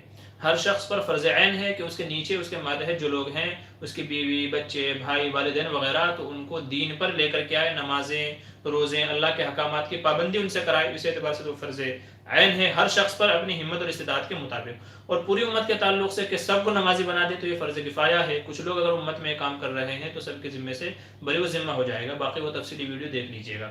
جزاک اللہ خیر. جو انگلش از ویری گڈ. جی میری انگلش بڑی ویک ہے، کمزور ہے. کیا کہہ رہے ہیں؟ ایز سی ایچ تنویر کیا کہہ رہے ہیں؟ مختار آصفی کے بارے میں آپ کی کیا رائے ہے؟ جی مجھے ان کے بارے میں پتہ نہیں ہے، انشاءاللہ میں بعد میں ان کے بارے میں معلومات کر کے پھر آپ کو بتاؤں گا. ایم ڈی مصروف پوچھ رہے ہیں نماز کی حالت میں نزلہ جو ناک سے جو پانی گرتا ہے مصلی میں، ناک سے گرا ہوا پانی سے کیا نماز ہو جاتی ہے؟ جی جی، ناک سے جو ریزش نکلتی ہے، پانی وغیرہ نکلتا ہے تو وہ پاک ہے. اگر وہ کپڑے پر لگ جاتا ہے، مصلی وغیرہ پر لگ جاتا ہے تو نماز ہو جائے گی. ناک کی ریزش جو ہے وہ پاک ہے. یہ الگ بات ہے کہ کھانا حرام ہے ٹھیک ہے، زانی کے برتن میں جمع تو بہرحال وہ پاک ہے. یہ الگ بات ہے کہ اس کو کھایا نہیں جاتا، کیونکہ ہر چیز پاک کھائی نہیں جاتی. جیسے مٹی پاک ہے مگر کھانا حرام ہے تو کھائی نہیں جاتی ہر چیز. اچھا، کیا دین میں مرد حضرات کو سرما لگا دن میں؟ اچھا جی، عبدالحسین پوچھ رہے ہیں. جی ہاں، دن میں لگانا صحیح ہے، لگا سکتے ہیں، کوئی مذائقہ نہیں ہے. حضور صلی اللہ علیہ وسلم کا معمول جو تھا وہ رات میں سونے کے وقت تھا، تاکہ رات میں آنکھوں میں سرما لگا لیا جائے. رات میں سوئیں گے تو جو گرد و غبار کچرا وغیرہ ہوگا وہ سب صبح میں جب وضو کریں گے تو نکل جائے گا. بہرحال دن میں بھی لگا سکتے ہیں، ہم نے بھی آج دن میں ہی لگایا ہوا ہے تو لگا سکتے ہیں، کوئی مسئلہ نہیں ہے. اچھا، ایم ڈی مصروف جزاک اللہ خیر. مفتی صاحب اللہ آپ کی خدمت کو. جی جی شکریہ، جزاک اللہ جزاک اللہ. رفیق احمد مستری آمین. جی جی شکریہ، جزاک اللہ.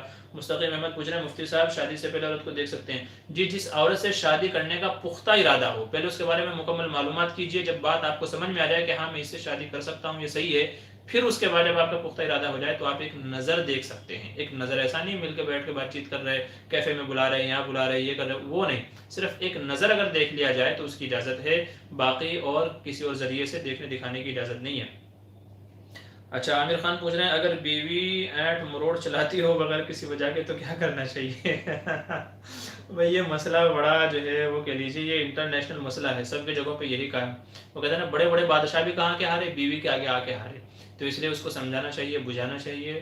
دیکھیے یہ مسئلہ وہیں ہوتا ہے کہ جس عورت کو دین کی سمجھ نہیں ہوتی، جسے شوہر کے مقام مرتبہ کا پتہ نہیں ہوتا، تو ایسی ہی عورتیں ایسا کرتی ہیں. تو اس لیے ضروری ہے کہ پہلے آپ دیندار عورت سے شادی کیجیے. اس لیے حدیث میں کیا فرمایا؟ فَظْفُرْ بِذَاتِ الدِّین، کہ کامیاب عورت سے شادی کر کے تم دیندار عورت سے شادی کر کے کامیاب ہو جاؤ. تو جو عورت دیندار ہوگی، اسے شوہر کا حقوق کا علم ہوگا، پتہ ہوگا، تو انشاءاللہ وہ ایٹ مروڑ نہیں چلائے گی، آپ کے اوپر حکم نہیں چلائے گی. اور اگر ایسی خوبصورتی کے چکر میں، مالداری کے چکر میں کسی جاہل عورت سے شادی کر لی، پھر مسئلہ وہی رہے گا کہ آپ کو اس کے ہاتھ تلے چلنا پڑے گا. حکیم الامت مولانا اشرف علی تھانوی سے کسی نے پوچھا کہ یہ مولوی لوگ جو ہے وہ اپنی بیوی سے بڑا ڈرتے ہیں، تو فرمایا بھائی ڈرتے نہیں ہیں، کمزور پہ ہاتھ نہیں اٹھاتے. تو اس لیے حدیث میں فرمایا گیا کہ عورت ٹیڑھی پسلی سے پیدا کی گئی ہے، تو اگر تم اس کے ساتھ نرم رویہ اختیار کرو گے تو سر پہ بیٹھ جائے گی، اور اگر اس کو سیدھا کرنے کی کوشش کرو گے تو وہ ٹوٹ جائے گی. تو اس لیے اس کو درمیانی راستے سے سمجھا بجھا کر کے رکھو. تو اس لیے عورتوں کو پیار محبت سے ہی سمجھانا چاہیے، نہیں تو پھر وہ مزید آپ کے گھر میں جھگڑے کا باعث بن سکتا ہے. بہرحال یہ انٹرنیشنل مسئلہ ہے، گھر گھر کا مسئلہ ہے، لڑائی جھگڑے ہو ہی جاتے ہیں، بس اس کو صحیح طریقے سے ہم کو سدھارنا اور سالو کرنا آنا چاہیے. اور کیا پوچھ رہے ہیں؟ ماشاءاللہ سپر ایم ڈی جاوید. جی جی شکریہ، جزاک اللہ خیر الجزا. محمد بن عبد الوہاب کے بارے میں علماء دیوبند کا موقف کیا ہے؟ جی محمد بن عبد الوہاب یہ کہہ لیجئے کہ علماء اہل سنت والجماعت میں ہی ان کا شمار ہے، اگرچہ بعض مسائل میں ان کا تشدد تھا لیکن اہل سنت والجماعت کے اندر ہی یہ داخل ہیں. بعض چیزوں کو لے کر کے بڑے متشدد تھے، اور ان کے بڑے واقعات ہیں، مولانا مکی الحجازی بھی سناتے ہیں، پھر کبھی موقع پہ انشاءاللہ. فی الحال تفصیل کا موقع نہیں ہے کیونکہ سوال جواب کا سیشن ہے تو لوگوں کے سوال آ رہے ہیں، تو اس لیے انشاءاللہ پھر کبھی بتائیں گے آپ کو ان کے بارے میں.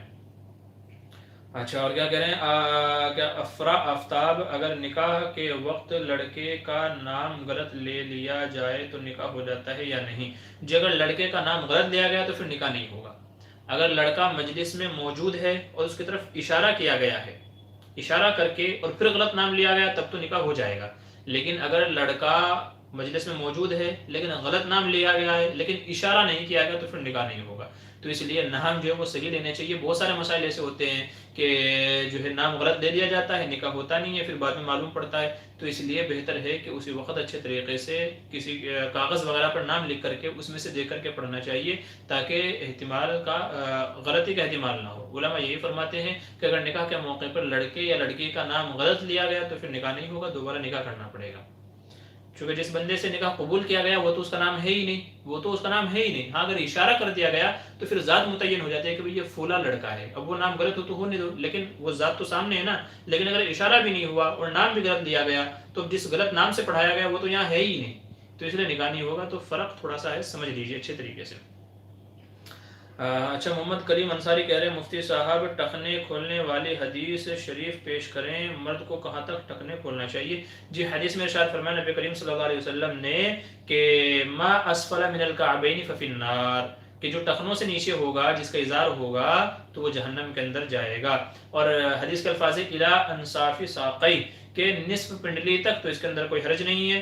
اگر پنڈلی، آدھی پنڈلی تک آدمی کا پائجامہ جو بھی کچھ پینٹ وغیرہ جو بھی پہنتا ہے وہ اگر آدھی پنڈلی تک ہے تو لا حرج، کوئی حرج نہیں ہے، اور ٹخنے سے اوپر تک ہے تو بھی ٹھیک ہے۔ لیکن وما اسفل من الکعبین، ٹخنوں سے نیچے جو ہوگا ففی النار، تو پھر وہ جہنم میں جائے گا۔ بہرحال یہ حدیث آپ یوٹیوب وغیرہ نیٹ وغیرہ پر سرچ کریں گے تو انشاءاللہ آپ کو مل جائے گی۔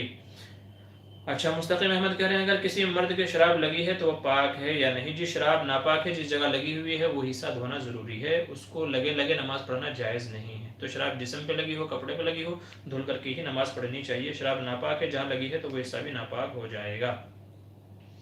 اچھا، ایم ڈی مسرو پوچھ رہے ہیں آشیب یا پری وغیرہ سے نجات پانے کا کوئی وظیفہ بتا دیجئے حضرت۔ جی، معوذتین کا ہمارا ایک عمل ہے، معوذتین کے تعلق سے جہاں ہم نے بتایا انشاءاللہ وہاں دیکھ لیجئے۔ معوذتین، قل اعوذ برب الفلق، قل اعوذ برب الناس، یہ دو صورتیں ایسی ہیں کہ ان سے حضور صلی اللہ علیہ وسلم کا جادو ختم ہو گیا تھا، تو میرا اور آپ کا تو جادو بدرجہ اولا ختم ہوگا۔ لہٰذا جن کو جادو وغیرہ ہیں تو اس سلسلے میں سورہ بقرہ کا پہلا رکوع، سورہ بقرہ کا آخری رکوع، آیت الکرسی، سورہ فاتحہ، قل اعوذ برب الفلق، قل اعوذ برب الناس، قل واللہ احد، قل یا ایھا الکافرون، یہ صورتیں پڑھ کر کے اپنے اوپر دم کر لیجئے، پانی پر پھونک کر کے پیتے رہیے گا۔ انشاءاللہ ان سب چیزوں سے جو بھی آثر اور اثرات ہوں گے انشاءاللہ شیطانی وساوس سب کے سب دور ہو جائیں گے، سب کے سب ختم ہو جائیں گے۔ مزید تفصیلات کے لیے انشاءاللہ وہ ہماری وہ دیکھ لیجئے گا ویڈیو، تقریباً ایک ہفتے پہلے کی اپلوڈ کی ہوئی ہے، معوذتین کا شان نزول یا قل اعوذ برب الفلق، قل اعوذ برب الناس کے فائدے، تو اس عنوان سے آپ کو ویڈیو مل جائے گی، تو اس میں تمام تفصیلات ہم نے وہاں بیان کی ہیں انشاءاللہ۔ اچھا، اور کیا پوچھ رہے ہیں کہ محمد کلیم انصاری مفتی صاحب حافظ قرآن کا طالب علم ہوں، آپ سے دعا کی درخواست ہے۔ جی بالکل، ماشاءاللہ، بڑا اچھا قدم ہے۔ اللہ تبارک و تعالیٰ آپ کو حافظ قرآن بنائے اور اس کے اوپر عامل بھی بنائے، عمل کرنے والا بنائے۔ قرآن کریم کو حفظ کر لینا بڑی بات نہیں ہے، بلکہ اس کے مطابق عمل کرنا اس سے اہم ہے۔ چنانچہ ایک صاحب نے، ابھی میں ایک تحریر پڑھ رہا تھا، اس میں لکھا تھا کہ میرے یہاں ایک دوست آیا ہوا تھا، میں نے ان سے کہا کہ جی میں نے قسم کھائی تھی یہ کام نہیں کروں گا، لیکن پھر قسم میں نے توڑ دی ہے تو مجھے کفارہ ادا کرنا پڑے گا۔ تو اس نے پوچھا، جبکہ وہ بندہ حافظ قرآن تھا اور روزانہ کئی پاروں کی تلاوت کیا کرتا تھا، تو اس نے پوچھا کفارہ کیوں ادا کرنا ہے؟ تو میں نے کہا قرآن کریم میں اللہ تعالیٰ نے کہا ہے کہ جو قسم توڑ دے تو اس کا کفارہ ادا کرے، 10 مسکینوں کو کھانا کھلائے 2 وقت، یا 10 غریبوں کو کپڑا پہنائے۔ تو وہ کہتا ہے کہ میں روزانہ تلاوت کا معمول ہے میرا، لیکن مجھے تو کہیں نظر نہیں آیا۔ تو انہوں نے کہا فلاں پارے میں آیت لکھی ہوئی ہے۔ تو قرآن یاد کر لینا بڑی بات نہیں ہے، اس میں سمجھنا اصل ہے۔ اللہ تعالیٰ نے قرآن کو رٹنے کے لیے نہیں بھیجا، بلکہ وَلَقَدْ يَسَّرْنَا الْقُرْآنَ لِلذِّكْرِ فَهَلْ مِن مُدَّكِرٍ، ہم نے قرآن کریم کو آسان کر دیا ہے، تو کوئی ہے نصیحت حاصل کرنے والا، کوئی ہے یاد کرنے والا؟ تو قرآن تو سراپا نصیحت ہے، تو قرآن کے مطابق ہمارا عمل ہونا چاہیے، یہ بڑی بات ہے۔ تو اسے حفظ کرنا بڑی بات نہیں ہے۔ بہرحال حفظ کرنے کے فضائل اپنی جگہ ہیں، کہ جو حافظ قرآن بن جاتا ہے اللہ تعالیٰ اس کو جنت میں کہیں گے بھئی پڑھتا جا، جنت کے درجوں پر چڑھتا جا، لیکن یہ بھی اسی حافظ کے لیے ہے کہ جو عالم بعمل ہو، جو حافظ قرآن ہو اور قرآن کے مطابق عمل بھی کرتا ہو، تو یہ اس کے لیے ہے، نہیں تو بے عمل اس کو تو پہلے جہنم میں جانا پڑے گا، جس کے عمل نہیں ہوں گے، گناہوں کا جو ہے جواب دینے کے لیے، گناہوں کی سزا بھگتنے کے لیے پہلے جہنم میں جانا پڑے گا۔ تو اس لیے حافظ بنے ماشاءاللہ، اور اس نیت سے بنے کہ اللہ تعالیٰ نے قرآن کریم میں جو فرمایا ہے میں اس کے مطابق عمل کروں گا، زندگی گزاروں گا، یہ نیت رہے آپ کے۔ اچھا، ندیم اختر السلام علیکم۔ جی وعلیکم السلام۔ شیخ خلیل پوچھ رہے ہیں بچوں کے حافظے کا کوئی وظیفہ بتائیے۔ جی، بچوں کے حافظے کے لیے بہتر یہ ہے جو حضرت موسیٰ علیہ السلام نے دعا مانگی تھی وہ دعا پڑھ لیجئے، رب اشرح لی صدری ویسر لی امری واحلل عقدۃ من لسانی یفقہوا قولی۔ یہ دعا بچوں کو پڑھ کر کے پھونکتے رہیے، بچوں کو سکھا دیجئے، قرآن کریم یاد کرنے سے پہلے، دوسری چیزیں یاد کرنے سے پہلے یہ دعائیں پڑھنے کا معمول بنا لے تو انشاءاللہ حفظ میں آسانی ہو جائے گی، اللہ تعالیٰ ذہن کو پورا کر دے گا۔ اچھا، جس شخص کی نماز لگی ہوئی ہو اس کو کیا کہہ رہے ہیں، جس شخص کو نظر لگی ہوئی ہو اس کو غسل جو ہے کروانے کا جو حکم ہے، لیکن اگر وہ شخص معلوم ہی نہیں ہو تو کیا کریں؟ جب معلوم ہی نہیں ہے تو پھر کوئی مسئلہ نہیں ہے، پھر نظر اتارنے کے جو طریقے ہیں وہ دوسرے طریقے ہیں، تو ان کے مطابق پھر آپ کو عمل کرنا چاہیے، ٹھیک ہے؟ تو جو دوسرے طریقے ہیں ان کے مطابق ہونا چاہیے آپ کا۔ اچھا جی، بس تھوڑا سا ہی وقت ہے انشاءاللہ، پھر اس کے بعد جو ہے ہم اپنا یہ لائیو سوال جواب بند کر دیں گے، ٹھیک ہے؟ اچھا، قرآن روزانہ کتنا پڑھنا چاہیے؟ جی روزانہ اگر آپ پڑھ سکتے ہیں تو کم از کم ایک پارہ حفظ کرنا چاہیے، روزانہ کم از کم ایک پارہ آپ کو حفظ کرنے کا معمول بنا لینا چاہیے تلاوت کا۔ اچھا، تیل کس وقت لگانا سنت ہے؟ بھئی ویسے تو آپ کسی بھی وقت لگا لیتے ہیں، لیکن عموماً ہمارے دیار میں نہانے کے بعد لگاتے ہیں، تو آپ کی مرضی ہے، جب آپ کو وقت ملے رات میں لگا لیں، دن میں لگا لیں، جب آپ کو موقع ہو تب لگا لیں، کوئی مذائقہ نہیں ہے، کوئی حرج نہیں ہے۔ اچھا، کیا کوئی آدمی جناتی سے شادی کر سکتا ہے؟ ایک عامل صاحب اپنے بارے میں بتا رہے تھے کہ انہوں نے کی ہوئی ہے۔ نہیں بھائی، انسان اور جنات کا نکاح نہیں ہوتا، علماء نے یہ مسئلہ لکھا ہے کہ جنات کا انسان سے نکاح نہیں ہو سکتا، چونکہ جو دونوں کی جنس ہے وہ الگ ہے، دونوں کی جنس جو ہے وہ الگ ہے، جنات الگ مخلوق ہے، آگ سے پیدا کی ہوئی ہے، اور انسان مٹی سے پیدا کیا گیا ہے، تو دونوں کا یہ کہہ لیجئے جنس الگ ہے، تو اس لیے جنات کا اور انسان کا نکاح نہیں ہو سکتا، علماء نے مسئلہ لکھا ہے، بہرحال دیکھ لیجئے گا اپنی جگہ پر۔ اچھا، اور کیا پوچھ رہے ہیں مفتی صاحب؟ اگر کوئی آدمی ہاف بازو والی گنجی پہن کر، جی ہاف ٹی شرٹ وغیرہ اگر پہن رہا ہے تو اس میں نماز ہو جاتی ہے، لیکن کراہت کے ساتھ میں نماز ہو جاتی ہے، لیکن کراہت کے ساتھ میں۔ کراہت کا مطلب یہ ہے کہ جتنا ثواب ملنا چاہیے تو اتنا نہیں ملے گا، لہٰذا جب نماز کے لیے آئیں تو پوری آستین والا کپڑا پہن کر کے آئیں، وہ چاہے شرٹ ہو چاہے کرتا وغیرہ ہو۔ اچھا، کرسی پر بیٹھ کر کے نماز یا زمین پر بیٹھ کر نماز پڑھنا، دونوں میں کون بہتر ہے؟ ندیم اختر کا سوال ہے۔ جی اگر کرسی پر بیٹھ کر کے نماز ادا کر سکتے ہیں تو وہ ادا کر لیجیے، لیکن اگر زمین پر بیٹھ کر کے رکوع سجدے کے ساتھ نماز پڑھ سکتے ہیں تو پھر بہتر یہ ہے زمین پر بیٹھ کر کے رکوع سجدے کے ساتھ میں ادا کریں، ٹھیک ہے؟ کیونکہ اگر کرسی پر بیٹھیں گے تو زمین پر سجدہ نہیں ہو پائے گا، تو اس لیے پھر بہتر یہ ہے کہ زمین پر بیٹھ کر کے رکوع سجدے کے ساتھ میں نماز ادا کریں، یہ بہتر ہے۔ اچھا، گوشت گیمر کیا نام ہے پوچھ رہے ہیں مفتی صاحب، جانور یعنی مرغا بکرا حلال کرنے کا طریقہ بتا دیجئے۔ جی اس کا طریقہ یہ ہے کہ اس کو جو ہے قبلہ رخ کر لیجئے، اس کی گردن کو قبلہ رخ کر لیجئے، بسم اللہ پڑھ کر کے گلے کے اوپر چھری جو چلائیے گا، بسم اللہ الرحمن الرحیم پڑھ کر کے اس کے اوپر چھری چلائیے گا، اور چار رگیں جو ہوتی ہیں، ایک کھانے کی، ایک پانی کی اور دو سانس لینے والی، تو ان میں سے چار میں سے کم 3 کٹ جانی چاہیے، حلقوم مری ودجان، حلقوم مری ودجان، تو یہ 4 رگیں ہوتی ہیں، 4 میں سے کم از کم 3 کٹ جانی چاہیے، اور پوری گردن علیحدہ کرنا یہ مکروہ ہے، اگرچہ جانور تو ذبح ہو جاتا ہے، اگر غلطی سے پوری گردن الگ ہو گئی تو جانور تو حلال ہو جائے گا، لیکن ایسا کرنا بہتر نہیں ہے۔ بہرحال ذبح کرتے ہوئے کم سے کم یہ 3 رگیں کٹ جانی چاہیے، خون نکل جائے گا تو جانور حلال ہو جائے گا، مرغا ہو بکرا وغیرہ کچھ بھی ہو۔ اچھا، اور کیا پوچھ رہے ہیں کہ پہلا ہی دجال آئے گا یا پہلے امام مہدی آئیں گے؟ جی پہلے حضرت مہدی آئیں گے، پھر اس کے بعد دجال کا ظہور ہوگا، جب دجال آ جائے گا فتنہ پھیلائے گا، پھر حضرت عیسیٰ علیہ السلام نازل ہوں گے اور دجال کو قتل کریں گے، تو پہلے حضرت مہدی کا ظہور ہوگا۔ اچھا، اور کیا پوچھ رہے ہیں اگر کوئی نماز قیام کر کے شروع کرے پھر 2 یا 3 رکعت میں بیٹھ کر پڑھے، کیا ایسا کرنا جائز ہے؟ جی اگر کوئی بندہ ایسا ہے کہ اس کو نماز اس نے 2 رکعت پڑھی کھڑے ہو کر کے، لیکن پھر تکلیف کی وجہ سے بیٹھ جاتا ہے، تو اگر تکلیف ہے، اب کھڑا نہیں ہو سکتا، کھڑے ہونے کی ہمت ختم ہو گئی ہے، تو پھر وہ بقیہ نماز بیٹھ کر کے مکمل کر لے، اجازت ہے، لیکن جو کھڑے ہو کر کے نماز پڑھ سکتا ہے تو اس کے ذمہ لازم ہے کہ پوری نماز کھڑے ہو کر کے ہی پڑھے، ایسے شخص کے لیے بیٹھ کر کے نماز پڑھنا جائز نہیں ہے، نماز نہیں ہوگی، لیکن اگر 2 رکعت کھڑے ہو کر کے پڑھ سکتا ہے تو پھر 2 رکعت کھڑے ہو کر کے پڑھے، اور 2 رکعت کے بعد ہمت جواب دے جاتی ہے تو پھر بیٹھ کر کے بھی اس کی نماز مکمل ہو جائے گی، نماز صحیح ہو جائے گی۔ اچھا، اور کیا پوچھ رہے ہیں مفتی صاحب، حافظ قرآن کا طالب علم ہوں، دعا کی درخواست ہے؟ جی بالکل، اللہ تعالیٰ آپ کو جو ہے حافظ اور عالم بعمل بنائے، اللہ تبارک و تعالیٰ آپ کی ذات کو آپ کے والدین کے حق میں خیر و برکت کا اور سعادت کا ذریعہ بنائے۔ اچھا ٹھیک ہے، کلیم انصاری جی ہو گیا ہے۔ اچھا، ٹیکنیکل راکب، گائے حلال کرنے کی دعا کہیے، گائے حلال کرنے کا دعا، بھئی ہر جانور کو ذبح کرنے کا وہی طریقہ ہے، بسم اللہ پڑھ کر کے، کوئی بھی جانور ہو، گائے ہو، بیل بھینس اونٹ وغیرہ، بکرا بکری مرغا جو بھی ہو، تو سب کو ذبح کرنے کا وہی طریقہ ہے، بسم اللہ الرحمن الرحیم پڑھ کر کے، یا بسم اللہ اللہ اکبر، بسم اللہ اللہ اکبر یہ کہہ کر کے جانور کی گردن پر چھری چلا دیں گے تو جانور حلال ہو جائے گا، یہی طریقہ ہے، کوئی الگ سے ہر جانور کا کوئی الگ طریقہ ہو ایسا نہیں ہے، ٹھیک ہے؟ اچھا چلیے، سب لوگوں کے سوالات مکمل ہو گئے ہیں۔ لیٹ کر نماز پڑھنے کی ترتیب کیا ہے؟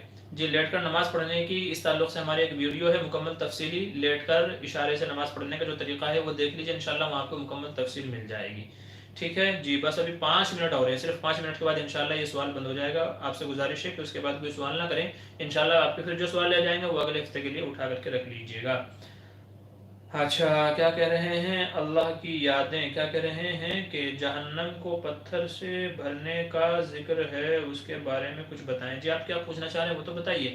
بعض روایت سے ملتا ہے کہ جب جہنمی جہنم میں چلے جائیں گے، جنتی جنت میں چلے جائیں گے، تو اللہ تعالیٰ اس سے پوچھیں گے کہ جہنم تو کیا بھر گئی، جیسا کہ غالباً 26ویں پارے میں بھی تذکرہ ہے، تو کیا تو بھر گئی جہنم، کہے گی کیا اور ہے، کیا اور ہے، تو پھر اللہ تبارک و تعالیٰ اس کو پتھروں سے بھر دیں گے، پھر پوچھیں گے کیا تو بھر گئی، پھر وہ بولے گی اور ہے۔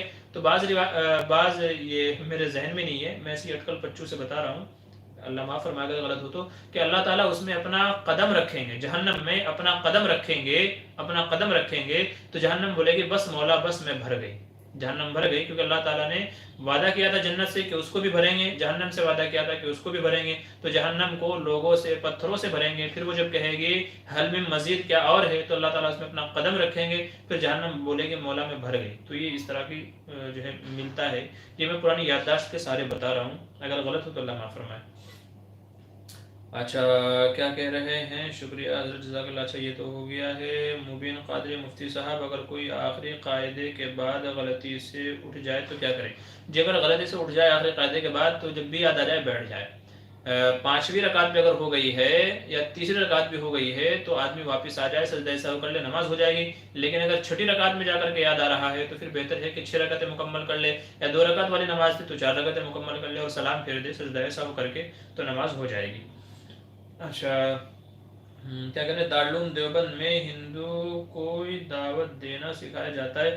جی بالکل، دارالعلوم دیوبند کے اندر جو ہے تمام جو مذاہب ہیں، ادیان باطلہ ہیں، تمام مذاہب کا تقابلی مطالعہ کیا جاتا ہے، ان کے دلائل ان کو کیسے سمجھانا ہے، کیسے ان کو قائل کرنا ہے، کیا کیا ان کو بتانا ہوتا ہے، تو تمام چیزیں ماشاءاللہ دارالعلوم میں سکھایا جاتا ہے، جس کو محاضرات بھی کہا جاتا ہے، محاضرات کے نام سے پوری اسٹڈی ان کی جاتی ہے، تمام لوگوں کی، وہ چاہے عیسائی ہوں، یہودی ہوں، بدھ مذہب ہوں، جین والے ہوں، ہندو ہوں، جو بھی کچھ ہے تو سب کے تعلق سے ماشاءاللہ سکھایا جاتا ہے۔ اچھا ٹھیک ہے، اللہ ٹھیک ہے ہو گیا۔ یہ تو کیا کہتے ہیں ٹائفائڈ بخار کی تکلیف ہے، ٹائفائڈ بخار کی تکلیف ہے، جی ٹائفائڈ بخار کی مجھے، جی تو اس سلسلے میں دوا کیجیے، سورہ فاتحہ وغیرہ پڑھتے رہیے، انشاءاللہ دور ہو جائے گی۔ اچھا مفتی صاحب گٹکا کھانا، سگریٹ پینا کیسا ہے؟ جی یہ تمام چیزیں مکروہ ہیں، اگر ان میں حرام چیزوں کی وہ چیز نہیں ہے، ان میں کوئی چرس گانجا وغیرہ نہیں ملا ہوا ہے تو پھر یہ مکروہ ہے، اور اگر نشہ آور چیزیں ان کے اندر ملی ہوئی ہیں، چرس گانجا وغیرہ، تو پھر یہ حرام ہے، گٹکا بیڑی سگریٹ وغیرہ سب یہی حکم ہے۔ اچھا ایم ڈی مسعود پوچھ رہے ہیں کوئی وظیفہ بتا دیجئے اور آپ سے دعا کی درخواست ہے۔ جی وظیفہ میں نے آپ کو بتا دیا ہے۔ اچھا ایم ڈی فرحان کہہ رہے ہیں مفتی صاحب آپ کا کانٹیکٹ نمبر چاہیے۔ جی ہماری دوسری ویڈیوز ہیں، ان میں نیچے ہمارا نمبر اور نام لکھا ہوا آتا ہے، وہاں سے ہمارا نمبر حاصل کر لیجئے۔ اچھا اللہ کی یادیں، جی اور کیا ہو رہا ہے، کیا پوچھ رہے ہیں؟ اللہ کی یادیں سنتے ہیں کہ، اچھا سنتے ہیں کہ اوپت جو وہ تو بناتے ہیں پتھر، نہیں آپ کی بات میں سمجھ نہیں پا رہا ہوں آپ کیا کہہ رہے ہیں۔ اچھا تھینک یو، ٹھیک ہے۔ آپ کے حساب سے کون سی سنت اس زمانے میں مٹی جا رہی ہے؟ ساری ہی سنتیں مٹی جا رہی ہیں، لیکن جہاں تک میں سمجھتا ہوں، ایک تو چہرے سے داڑھی کی سنت ہے جو مٹی جا رہی ہے لوگوں کے درمیان سے، کہ لوگ داڑھی نہیں رکھتے ہیں مسلمان ہو کر کے بھی، تو داڑھی والی سنت ہے جو مٹی جا رہی ہے۔ دوسری چیز لباس والی سنت ہے کہ جو حضور صلی اللہ علیہ وسلم کا لباس تھا وہ لباس لوگ نہیں پہن رہے ہیں، پینٹ شرٹ عام ہوتی جا رہی ہے۔ تیسری چیز ہے مسواک، کہ مسواک لوگ بہت کم استعمال کر رہے ہیں، کہ مسواک کا اہتمام نہیں کرتے، وہ چاہے علماء ہوں چاہے غیر علماء ہوں، مسواک لوگوں نے بہت کم استعمال کرنی شروع کر دی ہے۔ تو یہ 3 چیزیں ہیں بڑی سنتیں جو اس وقت میرے ذہن میں ہیں، انشاءاللہ جو بھی آپ کو معلوم ہوتی ہے کہ اس وقت دنیا میں اس کا چلن کم ہو رہا ہے تو اس پر عمل کرنے کی کوشش کیجیے، اللہ تبارک و تعالیٰ آپ کو سنت کے زندہ کرنے پر جو اجر اور ثواب انشاءاللہ اللہ تعالیٰ آپ کو عطا فرمائے گا۔ جی چلیے آج کا الہی سوال جواب ہمارا ختم ہوتا ہے، انشاءاللہ پھر ملیں گے اگلے ہفتے کے ساتھ میں، حیات باقی ملاقات باقی۔ اللہ تبارک و تعالیٰ آپ سب کو جو ہے جزائے خیر دے، جو ہمارے سننے والے ہیں۔ رفیق احمد مستری ماشاءاللہ، جی شکریہ، جزاک اللہ۔ محتشم پاشا السلام علیکم، جی وعلیکم السلام ورحمۃ اللہ وبرکاتہ۔ لیٹسٹ گیا ہوئے جزاک اللہ، جی شکریہ، آپ حضرات کا بھی تمام کا شکریہ جنہوں نے سنا۔ بس دعا کریں اللہ تبارک و تعالیٰ سے کہ ہم سب کو دین کے مسائل سیکھ کر کے ان کے مطابق عمل کی توفیق نصیب فرمائے، آمین ثم آمین۔ جی حقہ پینا کیسا ہے؟ الہند کمپیوٹر، جی جس حقے میں نشہ ہے وہ حرام ہے، اور جو فلیور والا جو حقہ پیتے ہیں تو اس کی اگرچہ اجازت ہے لیکن بہرحال بری عادت ہے، ہو سکتا ہے کہ اس حقے سے آپ کو جو تمباکو والا ہوتا ہے نشے والا ہے اس کی بھی عادت لگ جائے، تو اس لیے حقہ پینا یہ مکروہ ہے۔ تو یہ حقہ فلیور والا جو پیتے ہیں اگرچہ گنجائش ہے لیکن نہیں پینا چاہیے، بہتر یہی ہے۔ چلیے یہ آخری سوال تھا. السلام علیکم ورحمۃ اللہ وبرکاتہ.